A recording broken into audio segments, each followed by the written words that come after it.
of Ghana Chamber of Telecommunications, Reverend Engineer Ed Thomas, the acting DG of NCA,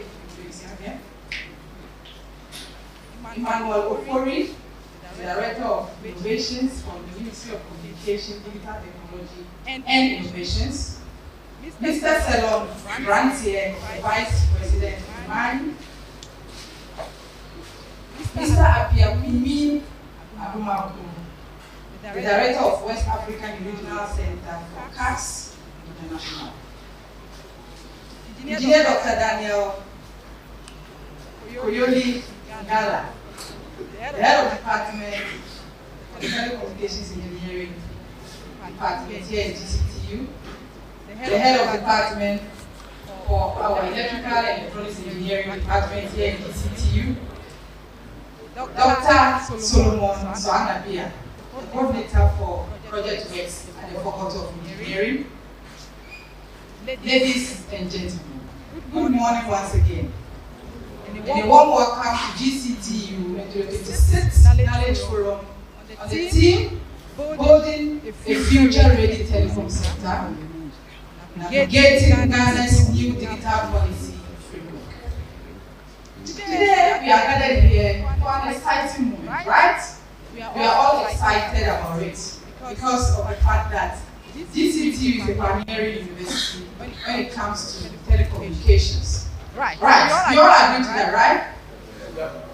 My name is Dr. Rudia Walker, the Dean of Faculty of Engineering, and on behalf of management of Ghana Communication Technology University, the Vice Chancellor, Professor Emmanuel Ohini Afuakwa, I want to welcome you warmly to Ghana Communications Technology University, and it's an honor to see so many of you, so many beautiful guests, our CEOs, our directors, and it's heartwarming to see this happening at GCTU because, as we all know, this is their pioneering university when it comes to telecommunications. Just like our MC rightly said, the school was a training institution ready to train telecom engineers. That was in 1948.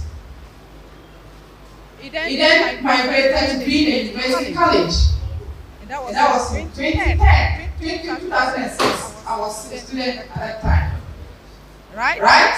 So from 2006, it then moved to a fully fledged government university. And that alone is an achievement for the university. I think we need a clap for this. From one stage to the other means that we are ready to do the job and to move Ghana to where it belongs. Telecommunication stands as a bedrock for most of the innovative topics that have come up. Talk of cyber security, Internet of Things, big data, and so on and so forth. As said earlier, telecommunications are crucial for current digital transformation, Internet of Things, 5G and 6G connectivity to drive economic growth, support what works, enhance cyber security with AI, and also to connect and serve areas via satellites. When you need all this to be achieved, you need to leverage on what? Telecommunications. So the fact that we are here gathered to talk about the future of telecommunications is something that is coming up. Let's go to the relevance of digital policy framework. Knowing that that's the main reason why we are here, we need to know the relevance, right? As academicians, as industry players, as students, we need to know what is happening in that space. First, it is necessary to regulate and strategize to manage the industry. We all know the issues around the telecom industry, right? And getting to have this at this time and at this moment is very, very crucial. And therefore we have to raise it with all our chest out. We need to meet the demands that our current emerging technology is coming out with. Secondly, let's talk about the encouraging of investments, and innovation. Telecommunications, take care of all that. From here, we move on to ensuring. I'm still on the relevance of our digital policy framework to ensure universal access and protect consumers. We all know about the data issues in Ghana, the fact that the prices are going up, the fact that we need to bring prices down, and all of that. So talking about this issue at this time is needed. And therefore, I want to commend the organizers of this program for a very good work done and for putting this together. This forum, I must say, is a platform for sharing insights, fostering collaboration. Talking of collaboration, we are talking of academia and industry collaborations and sparking innovations. Your presence here as academicians or people from academia, industry players, and our students is very crucial to us because it seeks to make a truly impactful event. So a brief overview of how the event is going to happen today. I think our MC made mention of how the round of program is. We are going to have various speakers on various topics in the area of telecommunications. As I mentioned, we have Madam Sylvia Usu and Kuma, that's the CEO of Ghana Chamber of Telecom. She's a big woman. Please, she needs a round of applause. A round of applause. And we also have Mr. Emmanuel Ofori, the Director of Innovations. Please, he needs a clap. You will hear from him very soon. Pretty soon. We have Mr. Selon Brantier, that's the Vice President of Imani. And I think he needs a round of applause too. We have Mr. Piakusi and Kuma also here, the Director of CATS. And the Head of Department. We have our very own Dr. Daniel Ngala. He's also going to speak to issues today. After the speakers' presentations, we are going to have a panel discussion here also, and that will crown the event for today. I want to urge you to make the most of every moment here. Connect with your peers, especially the gurus, the giants in the telecom industry. You need to connect with them, and this is the only chance you have as a student of this institution. And also, let's build and share knowledge. I want to urge you to be active participants and not passive. Don't just sit, watch, and go without taking down some take-homes. You need to get that on point. Jot down something, try to probe it whilst you are here, and when you get home, continue with that. It's very important to me, and I'll ask you questions when I get to class. Please, let's know that GCUT remains firmly committed to its mandate of training students to lead Ghana's digital transformation through innovations, technology, and ethical leadership. This is what this forum seeks to achieve, and we are in line with that. I'll end my welcome address with a quote, just a simple quote from Isaac Newton, the very famous Isaac Newton, which says, and I quote, "If I have sinned further, it is by standing on the shoulders of giants." I think I'll have to take it again, right? Take it again. I quote, "If I have sinned further, it is by standing on the shoulders of giants." Ladies and gentlemen, you have the chance to stand on the shoulders of giants here today. The giants are here. Take the opportunity to get connected. Take the opportunity to speak to them. Okay? It's very important to me. Just like I said, I'll ask you questions. I'm looking forward to an energized session here today, and I want to believe that we are all ready for that, very active and not passive. Once again, thank you for being here, and I wish us all a great day. Thank you. At this point, you might want to ask yourself, why are we here? I mean, building on what she said, why are we here? Why have we gathered early this morning? Well, I have the perfect person to answer that question, and that happens to be the CEO of the Ghana Chamber of Telecommunications. But before she comes up, I believe she wants you to watch this video to set some context. So,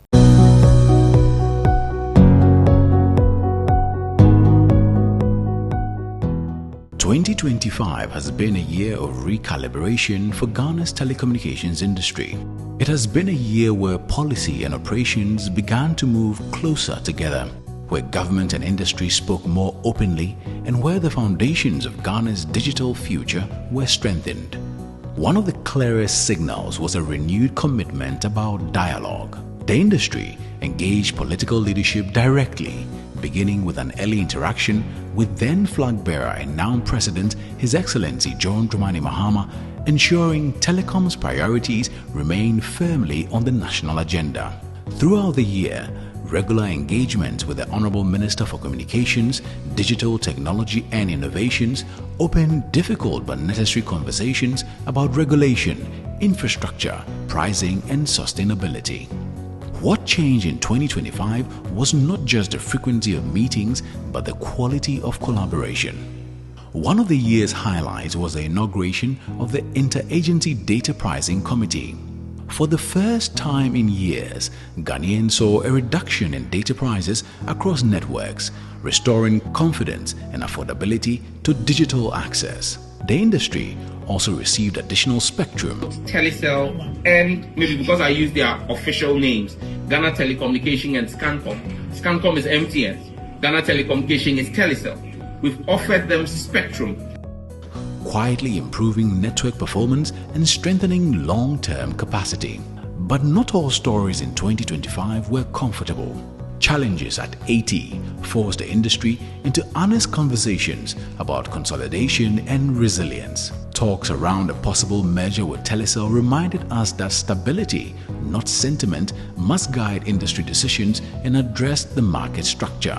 2025 also reignited conversations around digital trust. SIM registration discussions resumed, with emphasis on linking identity, security, and financial inclusion. And the work toward a central equipment identity register began, laying the groundwork for fighting phone theft, fraud, and device-based crime. Steady progress? Yes, but a clear need for strategic implementation to ensure foolproof credibility in the process and no one is left behind.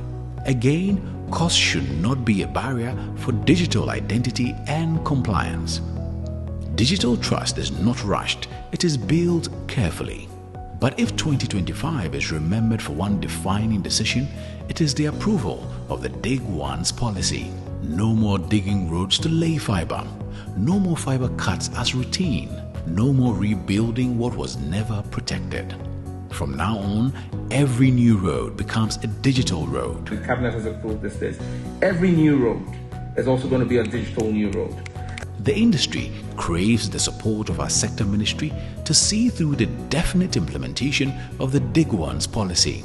The last quarter of the year has seen a review of multiple industry impacting bills, an exercise that continues and is expected to end with the passing of the bills with industry inputs that helps the industry grow into one that is sustainable and contributes to Ghana's digital transformation. Again, a future readiness process that should not be rushed but carefully considered to set Ghana on the right course for its digital economy agenda.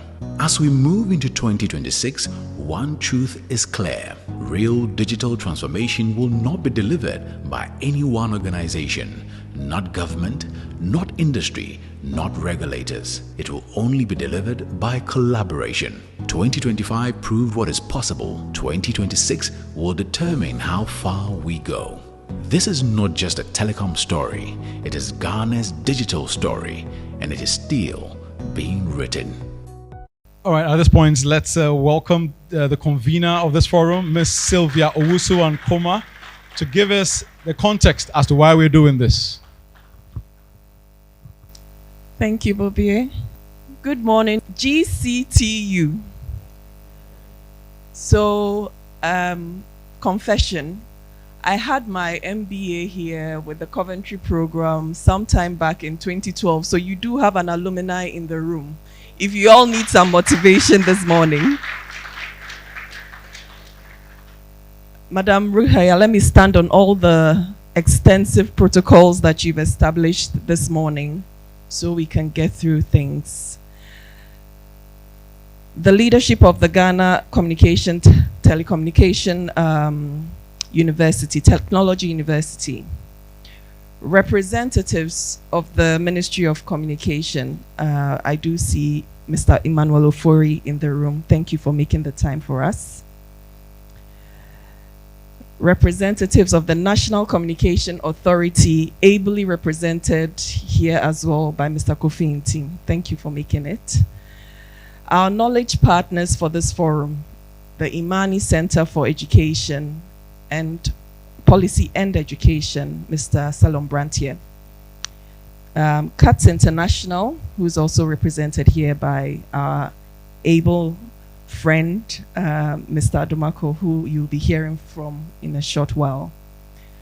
Some industry leaders who have joined us, our faculty, students, ladies and gentlemen, good morning. So let me thank you once again for welcoming us here to host our 26th edition of the Ghana Chamber of Telecommunications Knowledge Forum. We indeed are truly grateful for the GCTU hosting us and for the continued commitment that brings academia and industry into what is today's theme. We've convened this forum under the theme, Building a future-ready sector, navigating Ghana's new digital policy framework. And as we deliberate on this theme, you would all agree with me that the conversations could not have been more timely. Today, Ghana is at a critical inflection point in its digital evolution, and I'm sure that the video that you've just watched gave you a highlight of the kind of year we have been experiencing as an industry. If we cast our mind back to over 2 decades ago, and I know the history of the university goes beyond that, but we can say that over the last 2 decades, telecommunications has become the backbone of Ghana's economy. It has become an enabler of financial inclusion through mobile money. It's been powering our educational sectors, our health sector, and even our entertainment sectors. Indeed, all sectors of the economy thrive on this new utility, which is the telecommunication infrastructure. We take it for granted. You wake up, you switch on a light and it's on, so you know there's electricity, and it's become part of our daily lives. You turn on the tap and water is flowing. It's become part of our daily lives. And in the same vein, I can count the number of you who can leave your blocks to attend a program without your phone. I'm sure you would run back to grab your phone because your phone has become an integral part of you. And this is what telecommunication enables, beyond that and the new technologies that we see. Yet as technology evolves, we see that policy must also evolve with it. The Ministry of Communication, Digital Technology and Innovations, under the leadership of Honorable Sam Nate George, has initiated an ambitious set of legislative and policy reforms. They are aimed at modernizing Ghana's digital governance framework. The proposed 15 ICT bills respond to a growing convergence across telecoms, financial inclusion, data, platforms, emerging technologies, amongst others. In these bills, the ministry highlights the need for trust, resilience of infrastructure, data privacy, security, both personal and national, which becomes the center of the proposed reforms. So as an industry, we do recognize and appreciate the intent behind these reforms. At the same time, the experiences we've had reminds us that policy ambition must be matched with the realities of its implementation. which is why today's conversation really matters. One of the lessons that I've picked up from my early conversations, I'm barely 3 months into the role, and the conversations that I've been having with our sector ministry and key stakeholders, it's quite clear to me that digital progress, if we're going to achieve it for Ghana, is going to really depend on the collaboration of the stakeholders within the industry. We know that the industry as it is highly intensive. It's capital intensive. It is long term, and it's again the foundation of Ghana's development. Therefore, the policy decisions that are made today, especially those under consideration now, will shape the investment behavior, the affordability of services, the quality of service, the innovations that come out of it over the next 5 to 10 years. And from the Chamber's perspective, we want our role in this whole policy conversation not to be adversarial. We aim for it to be constructive. What we are bringing today in the discourse is the practical insights into the policy-making process, grounded in the deployment realities of our members as well as our consumers. We do know that the cumulative impact of regulation and taxation on the sector reflects the state of the industry. And today, I'm sure, as Madame Ruhia made mention to, yes, telecoms, as big as it is, has been through some turbulent times and continues to experience those turbulences. So it's our wish and our aim that these challenges within the sector can be navigated through the refreshment of the policies. Now, to do that, we've met with our members, and our members are all captured on the pull-ups you see behind me and on the right side.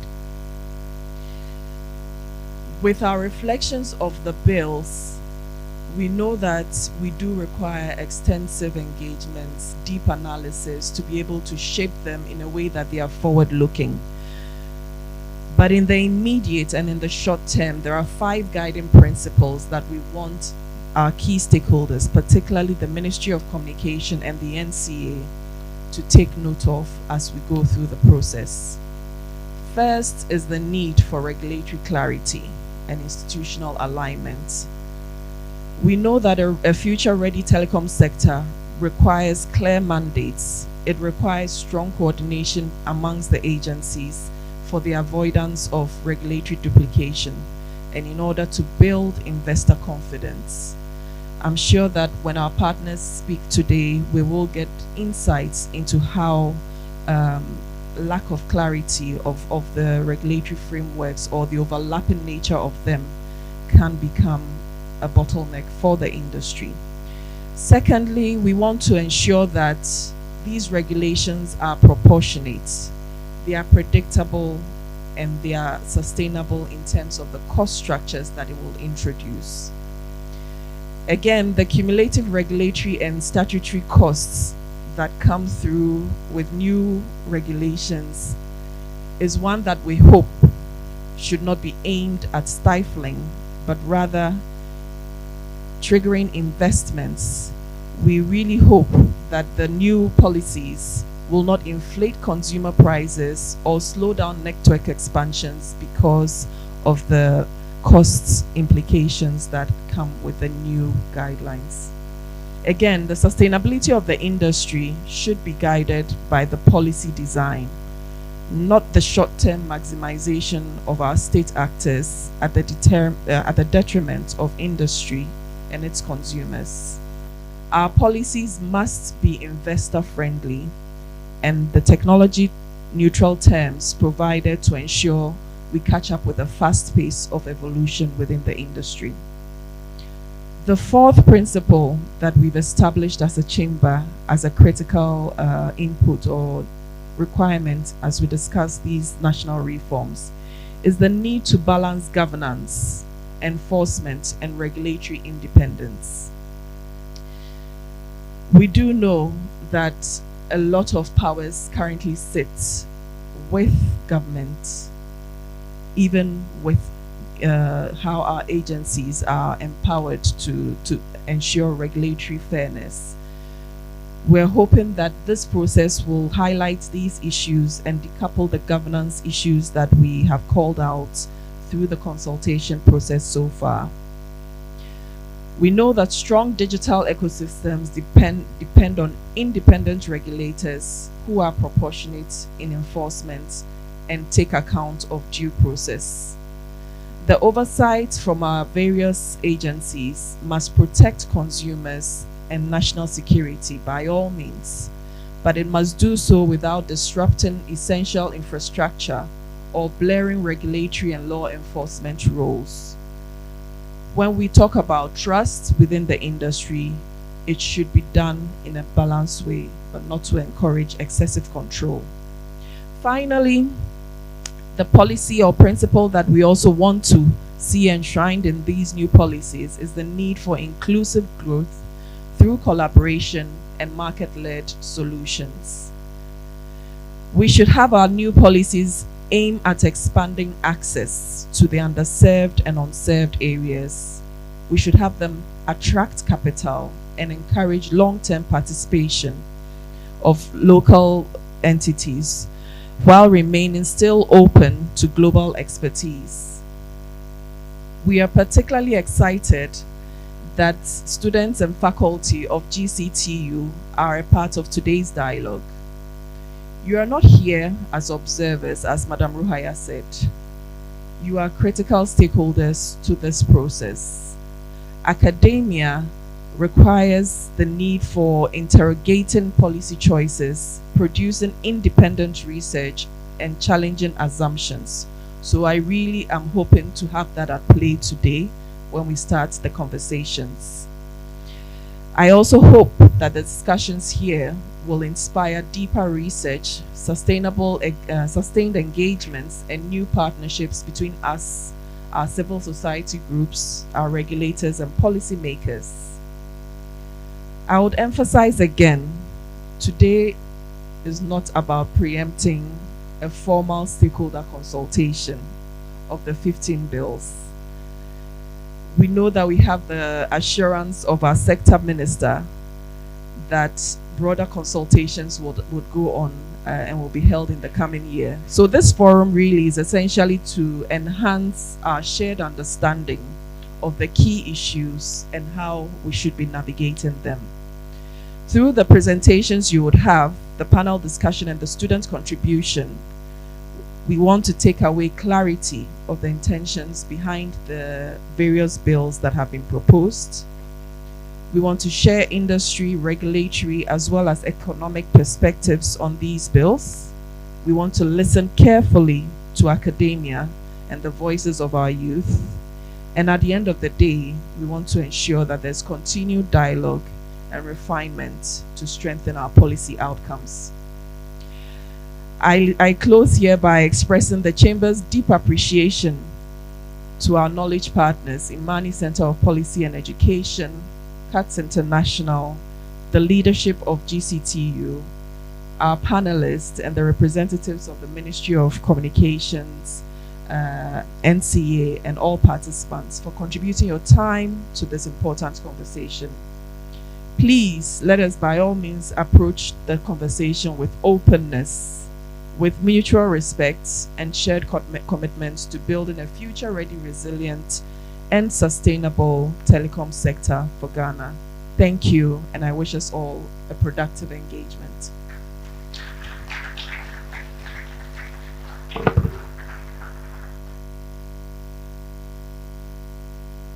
A round of applause for her once again as she gets up there. There are expected discussions around some of these new bills that will transform our sector. So this is is supposed to expand our appreciation of them, get the students involved, because these will be the future leaders within the space. So absolutely important that we have this particular forum right here at this location. So I know Dr. Ria has another session. If you don't mind, we can take a quick picture in terms of the dignitaries up here before we invite the regulator to also give their remarks. So, cameraman, if you're ready, and my guest, just a quick picture before Dr. Ruia, because I know she would not be happy if the picture is taken without her. If you can kindly come up to the front. Yes, all the people up here.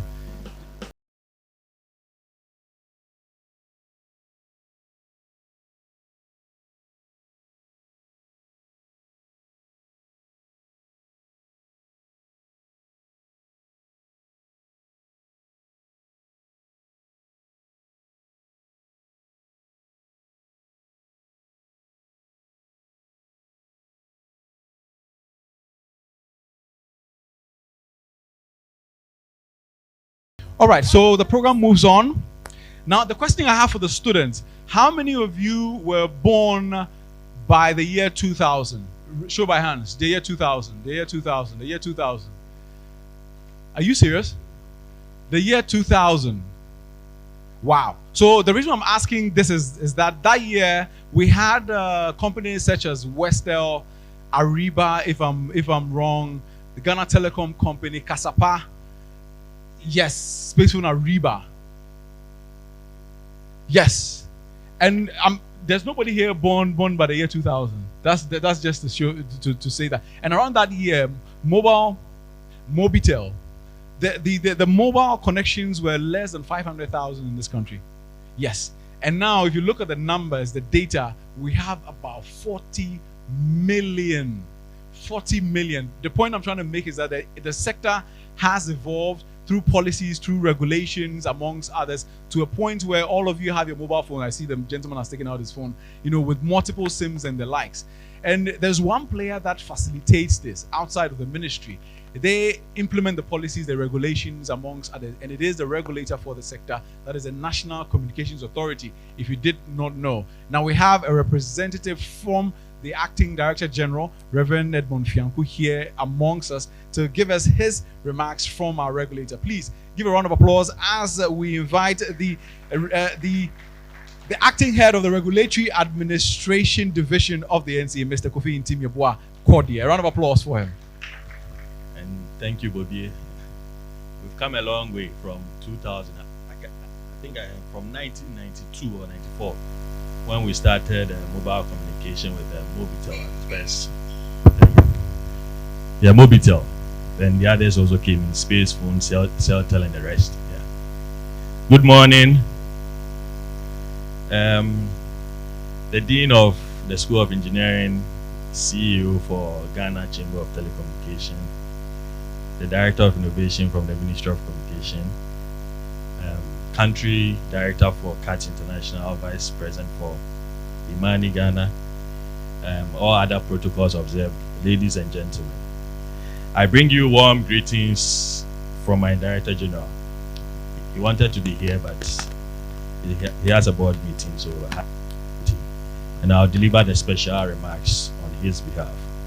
So it's an honor to address you today, for the 26th Knowledge Forum. But this is my first time I'm coming for the Knowledge Forum. And under the theme, Building a Future-Ready Telecom Sector, Navigating Ghana's New Digital Policy Framework. The theme could not be more timely. The telecom sector is the backbone of our digital economy, and its evolution will determine how Ghana competes, innovates, and thrives in the years ahead. Over the past decade, we have witnessed extraordinary shifts in technology. The rise of mobile broadband and smartphones transforming daily lives. Back then, mobile phones were just for voice calls. The emergence of fintech, e-commerce, and digital services reshaping our economy. The promise of 5G, artificial intelligence, and the Internet of Things redefining connectivity. These changes demand that our regulatory and policy frameworks keep pace. The laws that give us the mandate as a regulator, I'm referring to the NCA, that is the National Communications Authority Act 769 of 2008 and the Electronic Communications Act 775 of 2008 were crafted in a different era when the digital ecosystem was far less complex than it is today. Today we face new realities. Data governance and cyber security are now central to national security. Digital inclusion requires policies that ensure equitable access and meaningful connectivity for rural and underserved communities. Spectrum management must adapt to the demands of 5G and beyond. And then competition and innovation need frameworks that encourage investment while protecting consumers. To address these realities, it is imperative that we review and update our Act. This review is not merely a legal exercise, but a forward-looking process that anticipates the next wave of digital transformation. I'd like to take this opportunity to thank the Honorable Minister for Communication, Digital Technology and Innovation for championing this. The authority, in addition to this, is also investing in regulatory tools and building institutional capacity to respond to a more complex digital ecosystem. Equally important is our collaboration with sister agencies due to the evolution of the industry on cross-cutting digital policy issues such as cybersecurity, digital financial services, data protection, digital platforms, and emerging technologies. These partnerships recognize that a future-ready telecom sector cannot be regulated in a silo and must be aligned with broader digital economy governance. Today's forum therefore offers an important opportunity to examine how the new digital policy framework can reinforce these efforts, address identified gaps, and provide regulatory certainty for investors and innovators alike. I encourage frank, evidence-based discussions on how policy and legislation can best support innovation, inclusion, resilience, and long-term sector growth. The future of Ghana's telecom sector is not just about connectivity, it's about opportunity, empowerment, transformation, and transformation. By reviewing and modernizing our legislative framework, we will lay the foundation for a digital Ghana that is ready for the challenges and opportunities of tomorrow. In closing, let me reaffirm the National Communications Authority's commitment to transparent regulation, stakeholder engagement, and continuous improvement. We remain ready to work with the industry, academia, and the wider ecosystem to ensure that Ghana's telecom sector is not only fit for purpose today, but truly future ready.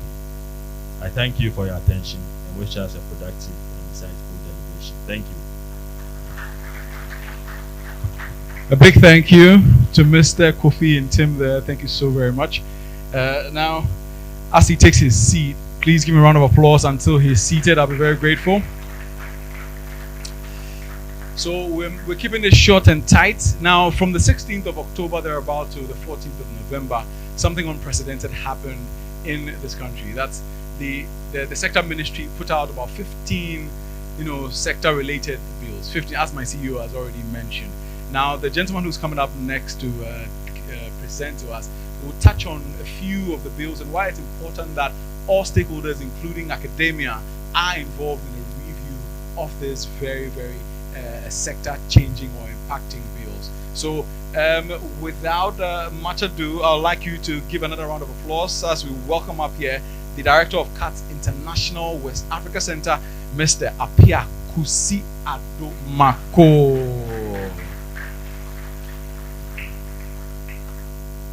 Thank you very much. I'm happy to be here for this knowledge forum. Before I start my presentation, anytime I see a student in auditorium like this, it reminds me of a story that my professor told me. He used to teach economics for undergraduate students from 6 to 8 p.m. and the lecture class size was about 200. And one time, as he was teaching, every minute a student will leave the classroom, will leave the lecture room. Every minute a student will leave the lecture room. So one by one, it got to one guy sitting in the room. It was left one guy, one student. So he said, look, if there's one person in the room, then he'll continue to finish his last slides. So after he has finished his last slides, he went and got near to the person who remained the last soldier standing and asked him, everybody left the lecture, but what made you sat through the lecture? And he said, look, I am the cleaner and I'm waiting for you to finish lecturing so that I'll clean and lock the room. And so always when you happen to be the last person to speak, I'm happy that our energy level is still high and everybody's going to stay true to finish this morning presentation. Okay. So a lot has been said this morning, and as the earlier speakers alluded to, we have the telecom sector going through some seismic revolution where we are seeing some reforms that is about to come. And this morning, my presentation is looking at the highlight of the proposed reforms, but I'm limiting myself to the NCA Act and the Electronic Communications Act. Okay, please, let's go.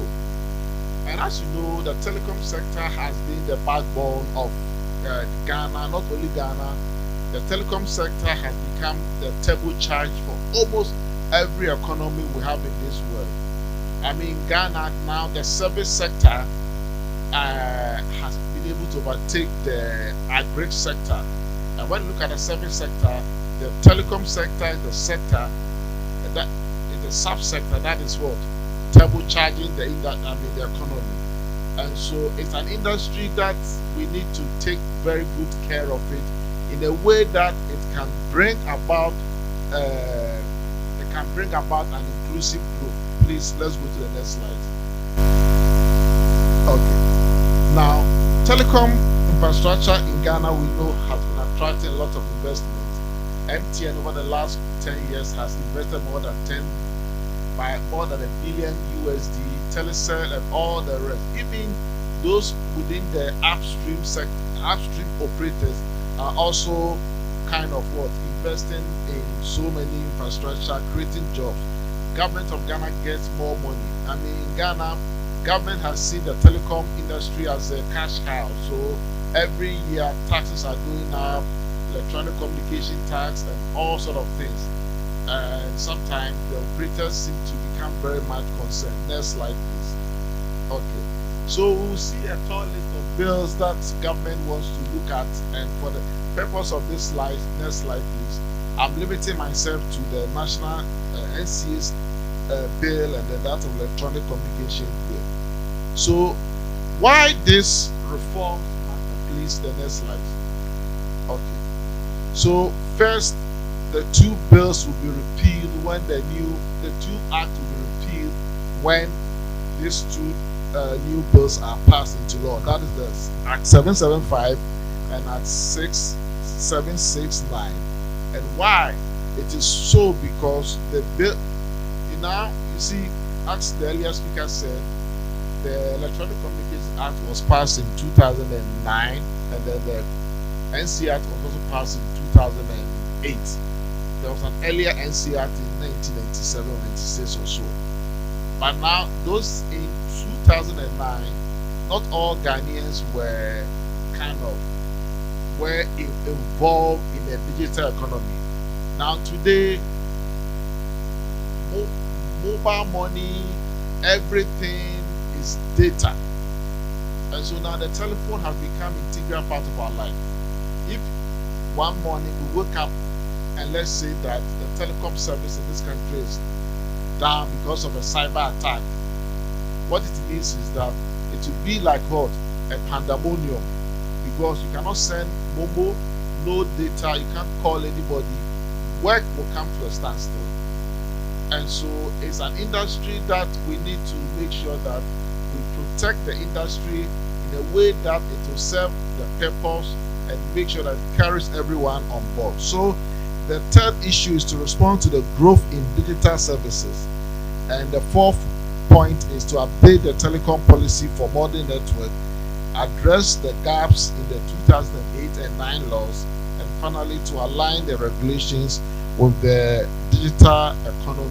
Now the whole world has become digitalized. I mean, now you go to work. In those days, our parents, when they go to work, they'll just sit on their table and then be taking files and drawers. But today, you go to work, and everything is sitting on your computer and working. That is how the digital world is now, has monopolized our life. The next slide.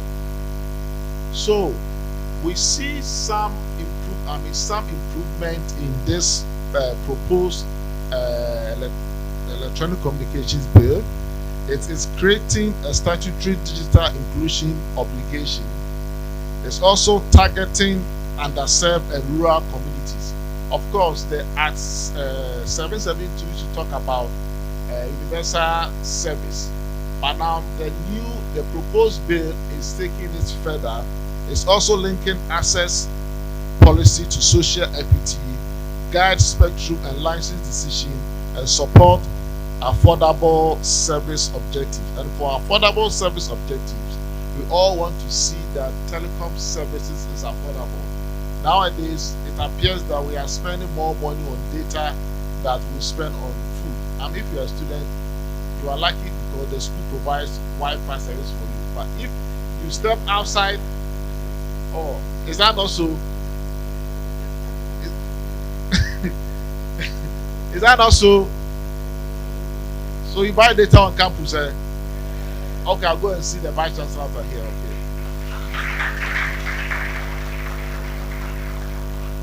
But largely, data is. But we saw some data prices coming down this year, but it's still out of pocket of many students. But I'm sure that once we are able to resolve the issues around the sector, we can see data prices coming down again. Okay. The next slide. The proposed bill also addresses the issue of cybersecurity duties for operators. You know that though we have the National Cybersecurity Act and Authority, the NCA Act and the Electronic Communications Act wasn't strong on cybersecurity aspect. And so now the mandate is that as an operator, you need to make sure that you have invested a lot in cybersecurity. You've seen how hackers are now causing havoc. Last 2 years in the US, one of their oil centers, Colonial Oil Reserve, were kind of hacked, and when it happened, they could not even transmit fuel to filling stations. And so we need to make sure that our mobile systems here are all cybersecurity protect electronic infrastructure. You've seen why a lot of people have been stealing fiber and they have been cutting copper cables.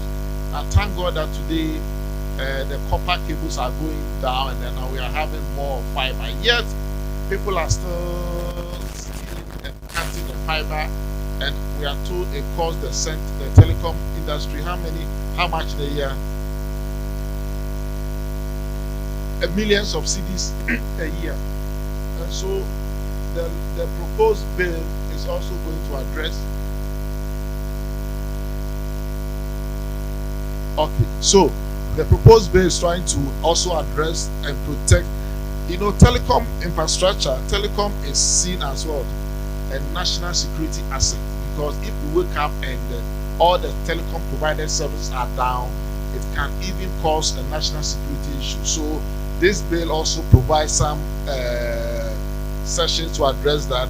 It also requires resilience planning and reporting, links telecom to national security goals, as I've just said, and support continuity of essential services. And it's very, very important. That's like, Ukraine is fighting wars, but yet all their telecom infrastructure is working.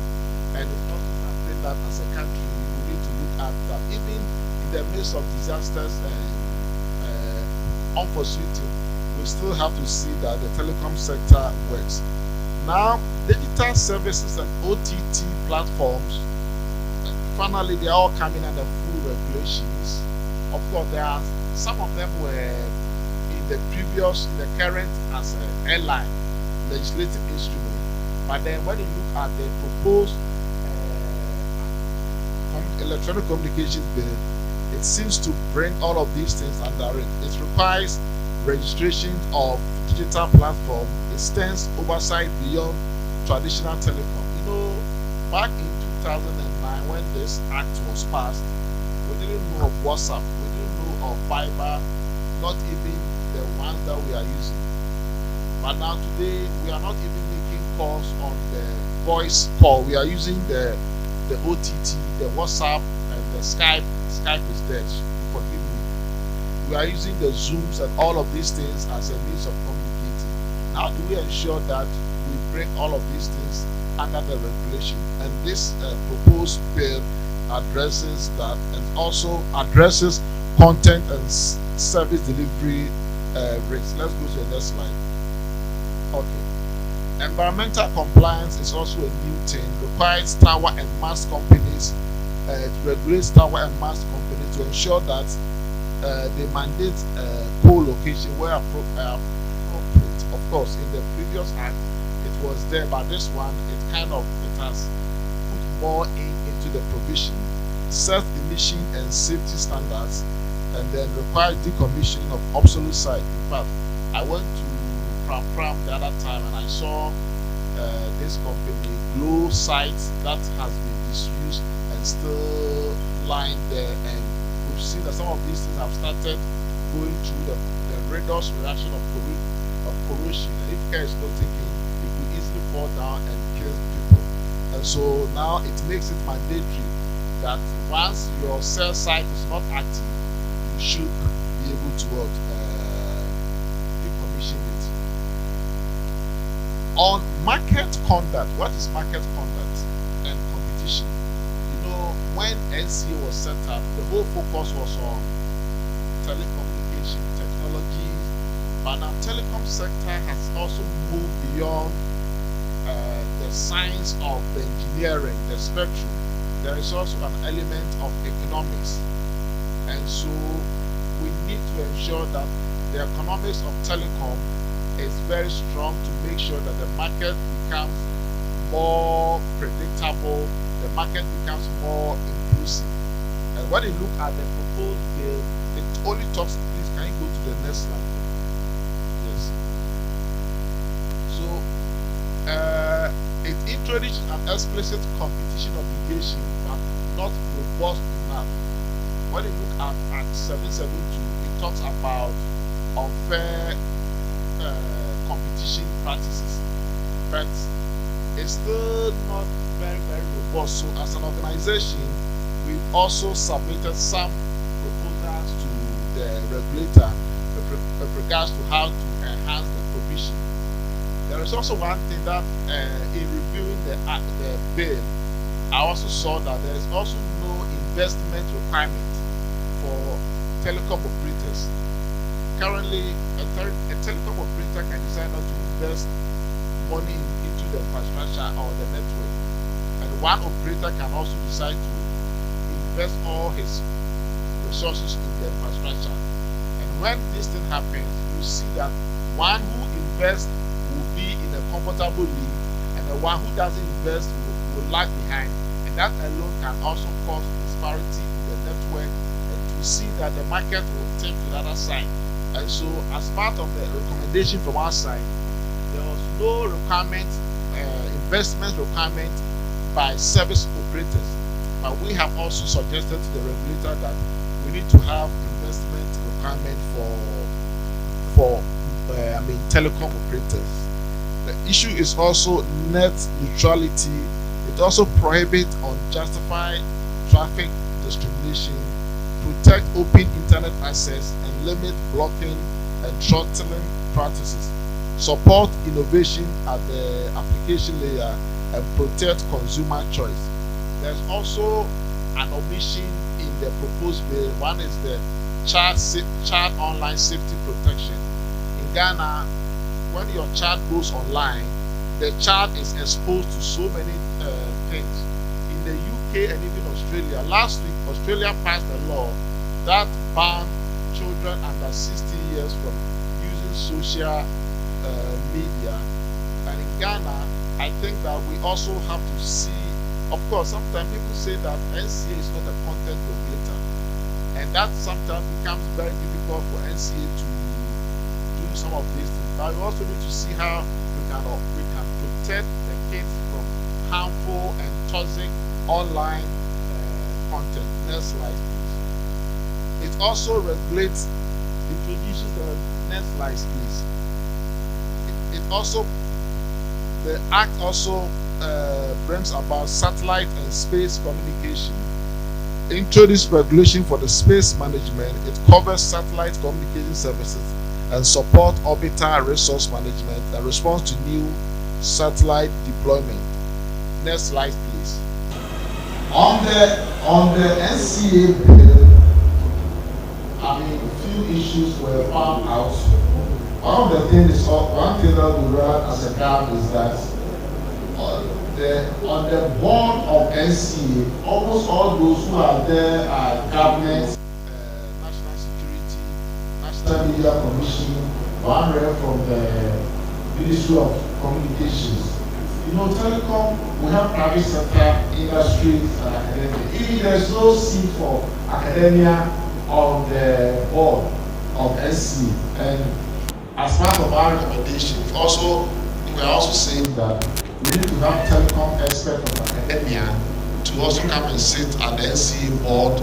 This is because those in academia are doing the research work, and if they manage to sit on the board, the best practice of research can also feed into policy and planning. And so it's also one of the recommendations that we also talk about. And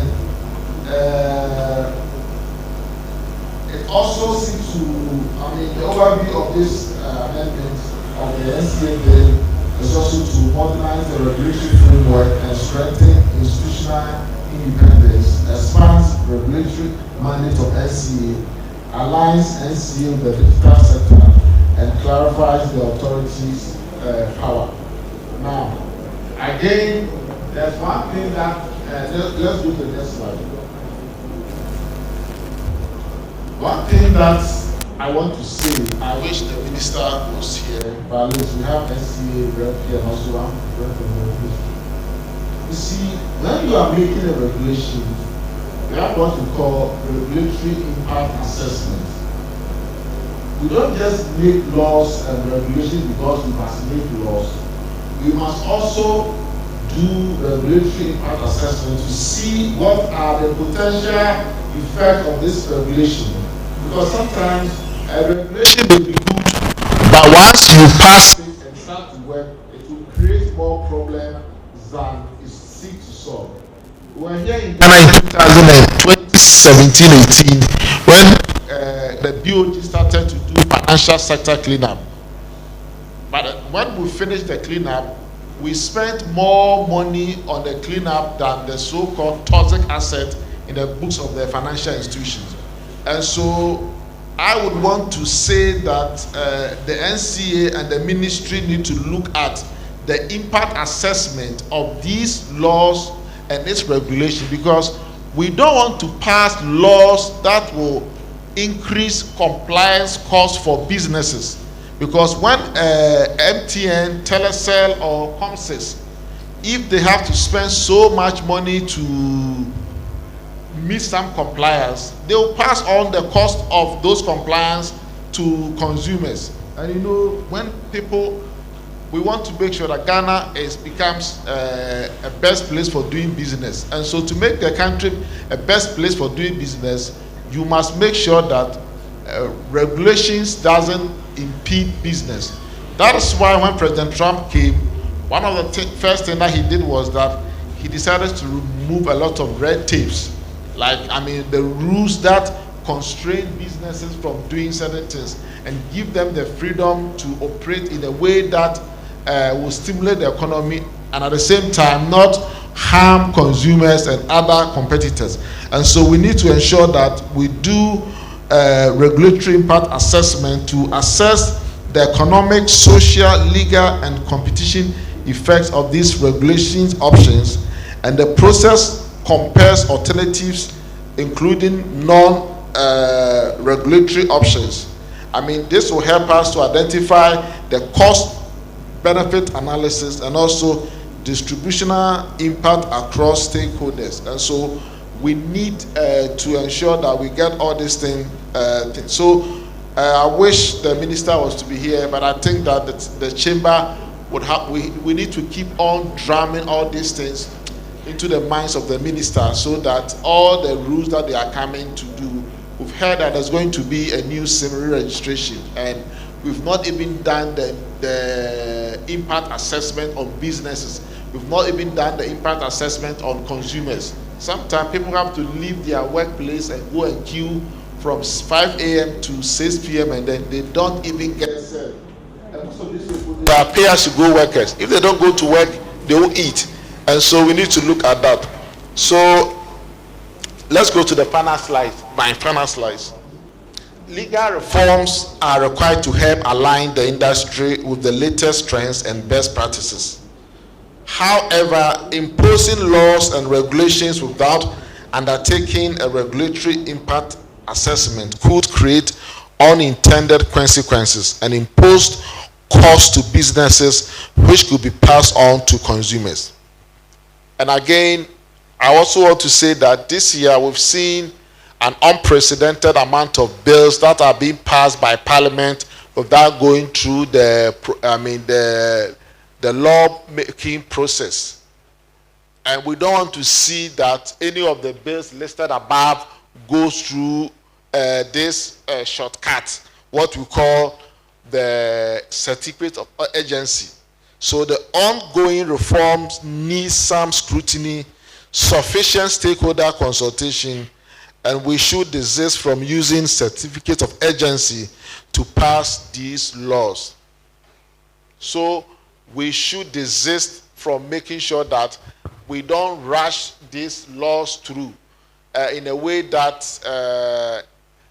somebody may have an agenda, and so the bills go through Parliament and people, members of the opposition, don't get time to even comment. By the time you say Jack, the bill is passed into law, and once it is passed, we say in law that the law is the law, and you have to what? Comply it. Thank you very much.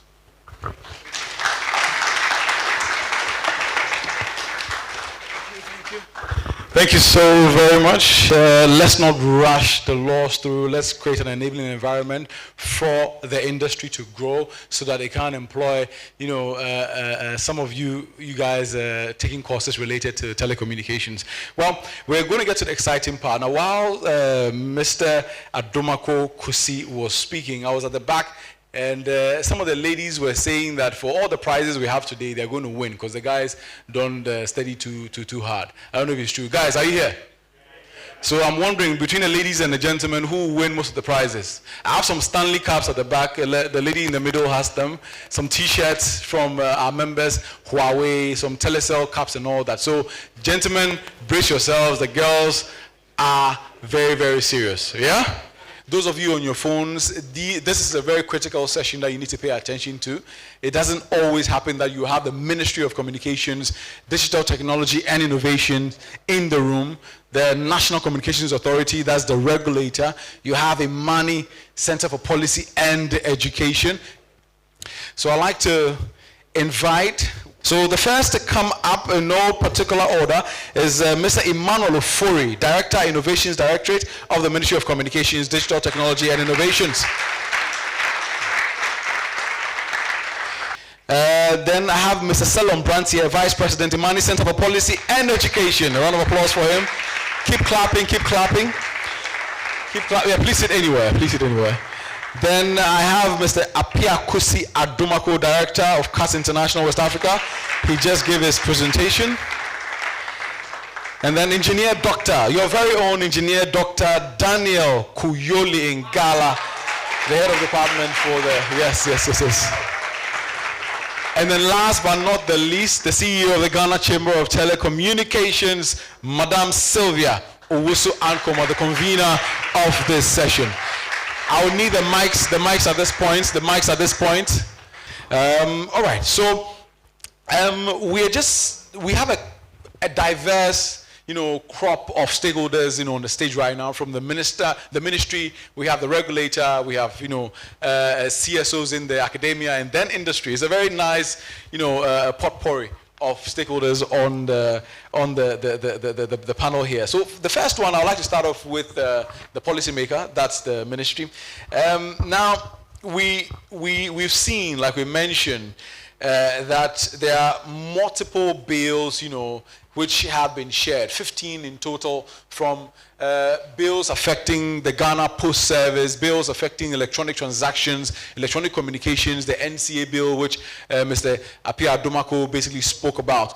Now, the question I want to ask is, how is the ministry ensuring, coherence and also, avoiding overlaps? Because as you're seated, like I said, there's NCA, there's CSA, there's electronic communications, there's NITA, there is Digital Economy and Innovation Development Fund, which is supposed to replace the GIFEC bill. So how is the ministry going to ensure coherence and avoid regulatory overlaps that could slow telecom investment and innovation? Well, thank you so much, Bobby, and good morning to you all. I'm also an alumni, so. Oh, wow. A round of applause. You see? And that is the Director of Innovations Direction at the Ministry of Communications. All right, sir, please take it away. So, as was presented, the reason why we are doing these laws is intentional, because most of the laws were done in 2008. So if you do the maths, they are over 15 years, right? They are very old. In 2008, most of us didn't have phones. In 2025, a lot of us have smartphones. We are doing a lot of social media stuff. So many things have changed. Technology has advanced so fast. So we needed to refresh our laws. Some of the way the existing agencies were supposed to perform were not really being done.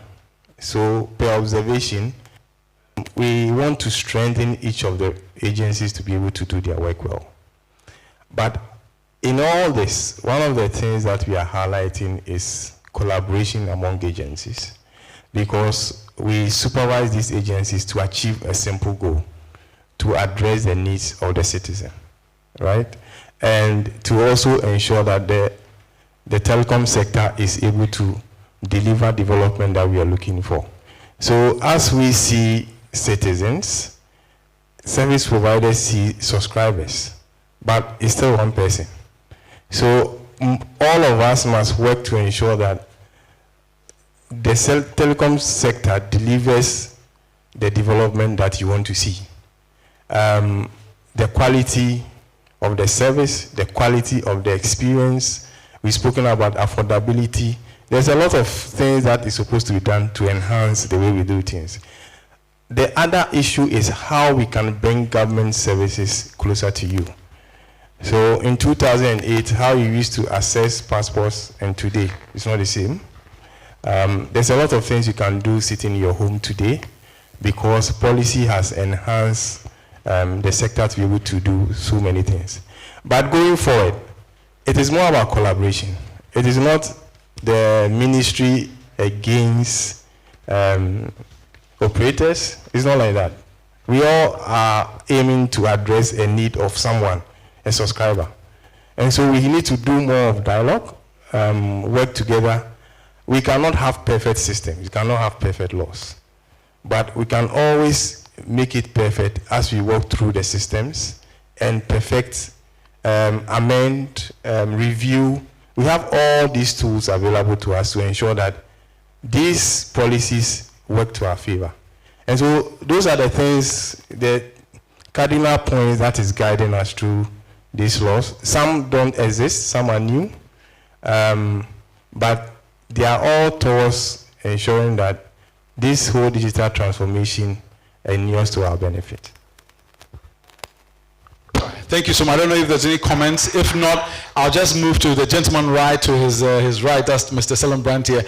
Now, you are very excited about the the role that the telecoms industry as well as the bigger digital ecosystem plays in moving Ghana to a better place. As a foundational industry based on which other industries thrive. Would you say that from your review of the bills, maybe not all 15, but with your review, what would you say are the major risks that you see in the current approach, when it comes to telecom and digital sector reform? So, taking a bit from what he said, and wearing a different hat as a technology practitioner, for most of us who are in the technology space, and for most of you here, most of the discussion will be, how do I turn innovation and services, convert them into bits and bytes, all right? And then transfer it from one point to another point to make use or to be relevant. Why do I say this? It's because every system or every paradigm that we know today runs on some level of technology or some level of technology transmission, right? So whether you are buying food, whether you are sending money, whether you want to access some form of entertainment, whether you want to learn, whether you want to even install systems. Now we have IoT that we've talked about. Very soon, our cars that we drive are even going to have OTA updates and things like that. So you are talking about the fact that every aspect of your life, even if it is religious, today people run their religious activity at dawn using internet and technology. It is going to touch every single aspect of our lives. This is the age where technology is actually going to be the driver or the main backbone of everything we are doing. And it is great, therefore, that we are looking at the fact that new laws are going to come in to do some of these things. But what do these laws mean for those of us who actually run systems? So what are the restrictions I'm going to face, for example, if I want to establish a business and one of the laws says that my domain name should have a .com.gh. When my company is running, let's say, a geographically agnostic situation. When I say geographically agnostic, I mean international. So if my company is going to run in Ghana, Kenya, Nigeria, Uganda, Tanzania, is it by force that I should have a .com that the law wants to say? If I am an innovator or I'm running a startup and I need to use certain technologies, what are the laws that are going to block me from using those technologies? Like I said, most of you here and most of us here who are in the technology space are moving bits and bytes of data. At what level is the data going to be encrypted? At what level is the data not going to be encrypted? At what level am I going to touch on people's private data? What is the interface for that? What are the APIs for that? How is this legislation going to ensure that some of these APIs are going to be accessed at a cheap level or at an expensive level? And all of these do not even bother on just software alone, but even the hardware interfaces. At what point do firewalls come in? Where do they come in? Where are they legally required? Where are they not legally required? Because these are simple engineering things that are going to affect the trajectory of our innovations.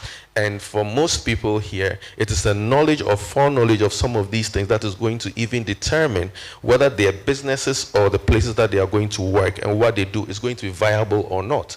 Because some of the people here might build business that will be part of the telecom chamber in the future. Looking at the fact that the telecom industry is expanding beyond just service providers to certain other intermediating players, then we now have to understand, are we also looking at the future, or are we also looking at the people who are actually going to be practicing in this space, and how relevant are these laws that we are passing today going to affect them for at least the next 10 or 15 years? Thank you. Wow, amazing, amazing, amazing stuff. I was expecting you to clap when he said some of you in the audience might be developing technology, that'll be used in the future. Let me move to CAT International.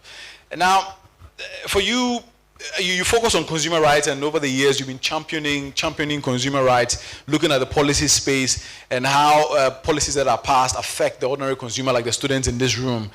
Now, how do you think the proposals that are coming out would address consumer rights, particularly in areas such as data protection, the quality of service, and pricing transparency? Thank you very much. So when you look at the Electronic Communications Act, it expands the provisions from the previous, the current Act 772 on consumer protection. But one thing that we saw was that there was supposed to have been a consumer code, which we didn't see NCA making noise about it. Of course, NCA has a consumer affairs department, which they have been running for the past 15 years. But the consumer code, in fact, I'm here to see whether the consumer code came about. On data protection, I think that data protection, there's some level of provisions in the current bill, but the Data Protection Act bill has the extensive package of data protection. With regards to the transparency in pricing, I think transparency in pricing is a bit difficult thing to say because these are private operators and we need to give them the freedom to be able to price their services. However, the problem becomes when there's only one operator in the service provider. For example, if we were to have only one mobile network operator in Ghana, in that regards, the law then permits the regulator to set prices. Or when an operator becomes an SMP. What's an SMP? SMP is simply that an operator has become so big that, it's like the winner has taken all the winner takes all. And then there's only limited straps for the other operators.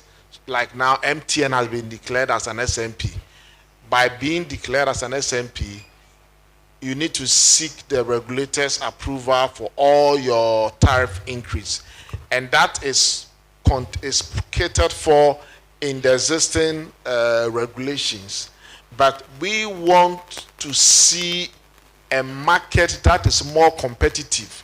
If the telecom market becomes competitive, and let's say the market share is distributed evenly, in that regard, you will not see any SMP.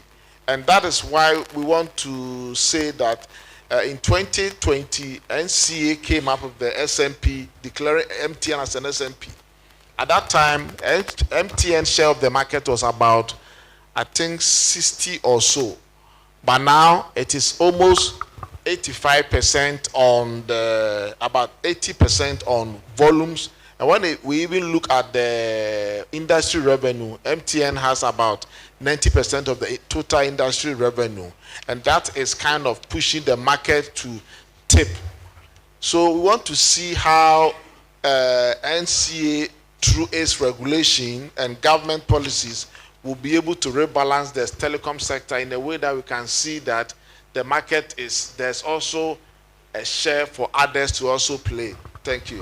Thank you so much. Rebalancing of the sector to ensure that all players are able to participate effectively. Now, to Engineer Dr.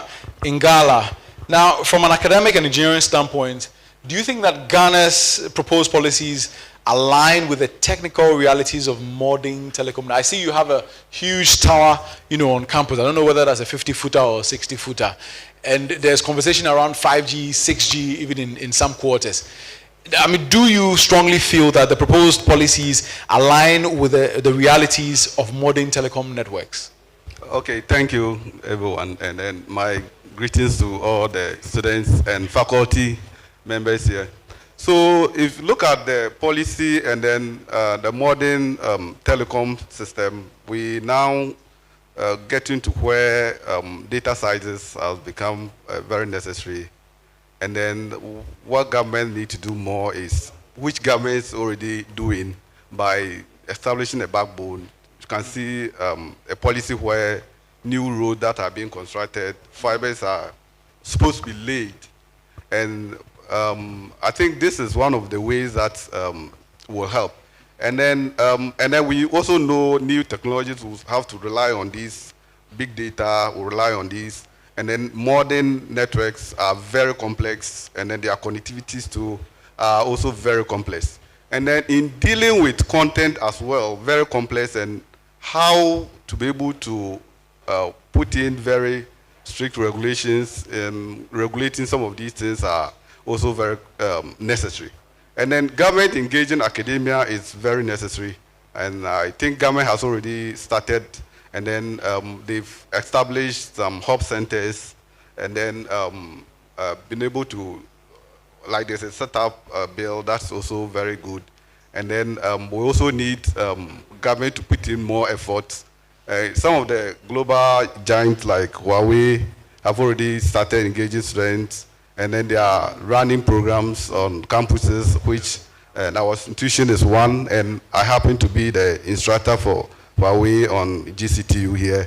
So we run Datacom, and then we do Python and other courses. Then this is a good direction where we enlighten students to be able to know what's happening in the outside world. And then the other thing that I think they should do as institution, what we are doing currently is to also update our curriculum and then establish new ones and new programs that will bridge the gap between academia and then the industry. So with this bill coming, what I expect government to do more is to do more engagement, especially with the faculty who are into research, to come out with new ideas, compare the good practices happening elsewhere, so that we can be able to go through them, adapt, and then adopt the very good ones that will help our nation. So if government and then other industry players involve academia in this area, I think that it will go way to help. So, right. Yes. Okay, Dr. Ngala, thank you so very much. I think during the presentation by Mr. Apia Domako, he mentioned, he recommended that, for example, academia be on the board of the NCA. I know his boss is not here, so he can't answer for his boss, but maybe it's something that I think he can take back to consider having you in a critical room such that you can maybe influence the direction of research, amongst others, to impact the implementation of policy as well as their regulations. Now, my madam, my boss, she's been listening intensely, and the question that I want to throw to her is that, so we've spent, a number of weeks, reviewing a number of these bills.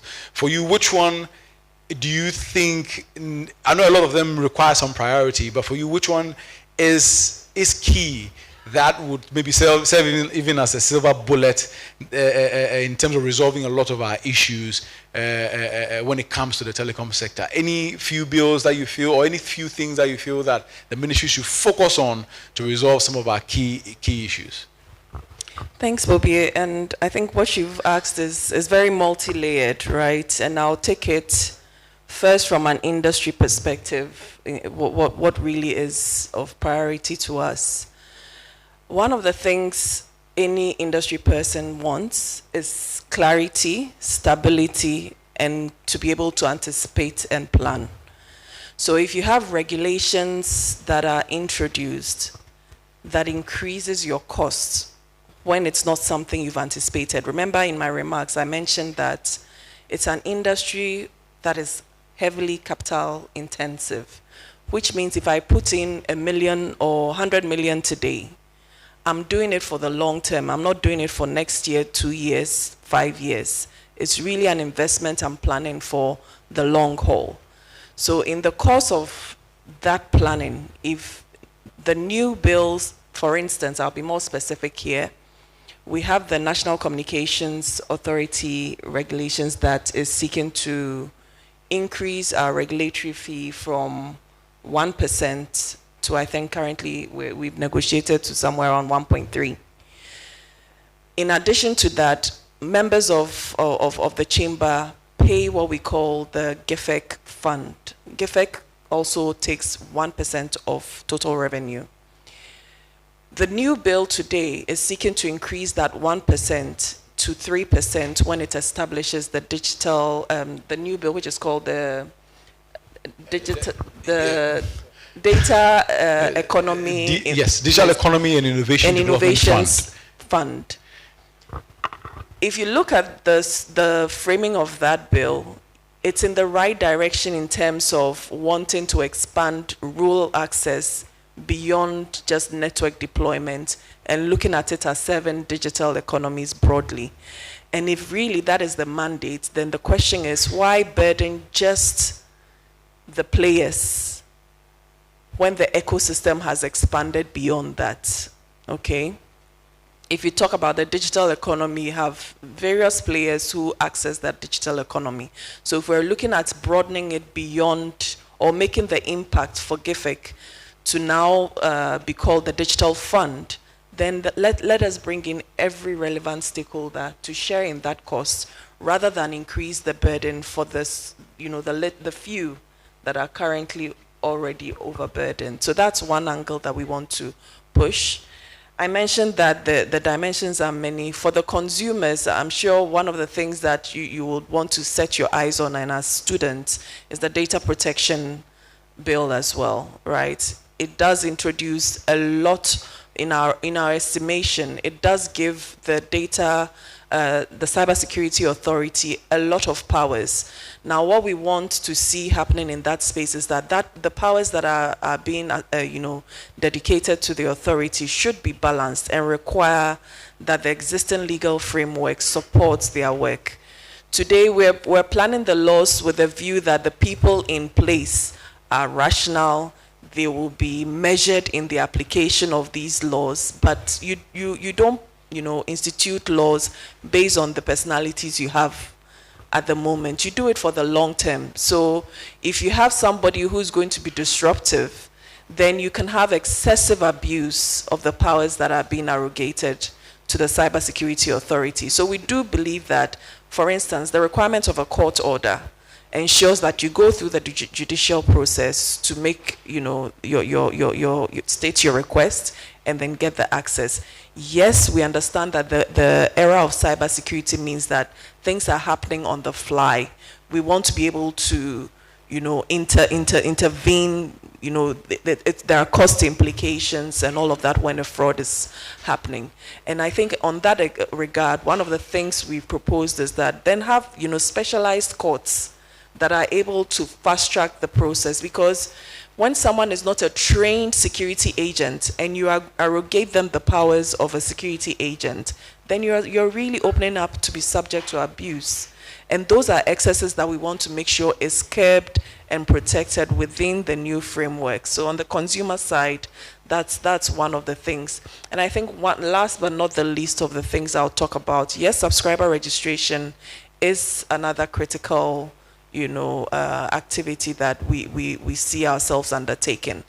From the Chamber's point of view, and I know that we're speaking in a safe space of academia and civil society groups, we as a country, Ghana as a country, has taken a position of ensuring we have a national ID in place. So if you look at the SIM registration exercise, it's not going to be the first time Ghana is doing it. This will be about the fourth. And there's been lessons learned over the period. Everyone who has had to register a SIM has gone through the rigor of standing in long queues, trying to first procure your national ID, then ensuring that your SIM card is registered.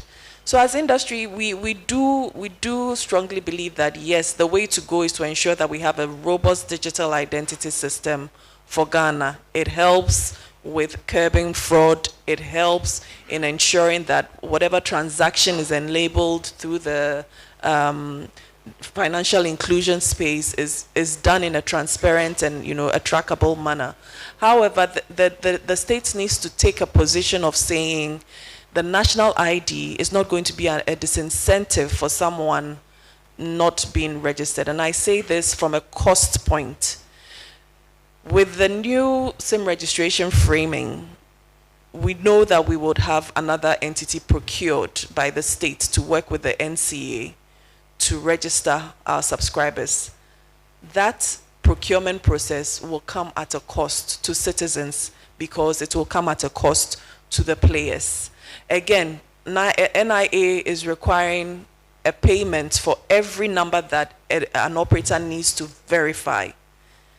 When you put that impediment there, then it means that compliance to ensuring that each subscriber is properly registered becomes a painful exercise. Who is going to bear that cost?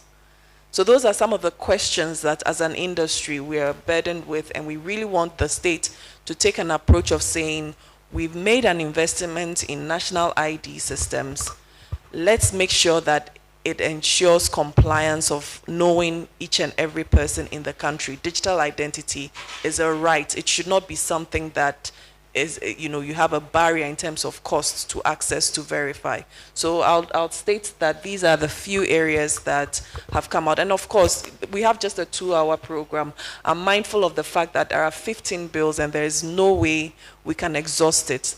What we are seeking to do with today's conversation is to say that as policymakers, we really need to take a pause and take very rigorous reviews for each and every one of these 15 bills before we go ahead and pass them. And I think every panelist has made that emphasis. And I want to believe that our stakeholders in the room, from the ministry to the authority, is taking the feedback on quite strongly. And I'll leave it there for now. All right, thank you so very much, Madam Sylvia. Very interesting points there. Very, very interesting points. And I do hope that the academia, has reviewed, the bills and also submitted, your comments to the ministry. There will be some stakeholder consultations coming on, I think, as early as January. So if you can actively participate in that to inform or shape how the bills turn out, it would really be helpful. And I'm coming back for a second round to Mr. Ofori. I know you've been in the room where the conversations around the bills have happened, what should go in, what should be taken out. I mean, if you cast your mind back, what would you say are the most critical, of all, the things happening within the new policy framework that will be critical to, future-proofing the telecom space? Because insight I got was that if you look at the number of students here now, close to about 150, the previous years they had more students taking up telecommunication courses. But due to the way the industry has been performing, I mean, tower companies are not putting out towers for the past year or so. The biggest ATC Helios have not put out new towers. The industry itself is struggling a little bit. So what would you say, of all the 15 bills, what are the critical things that will help in future-proofing, this industry that pushes other industries, up the hill? Yeah. Well, there's no perfect answer. So we are operating a system in a context, right?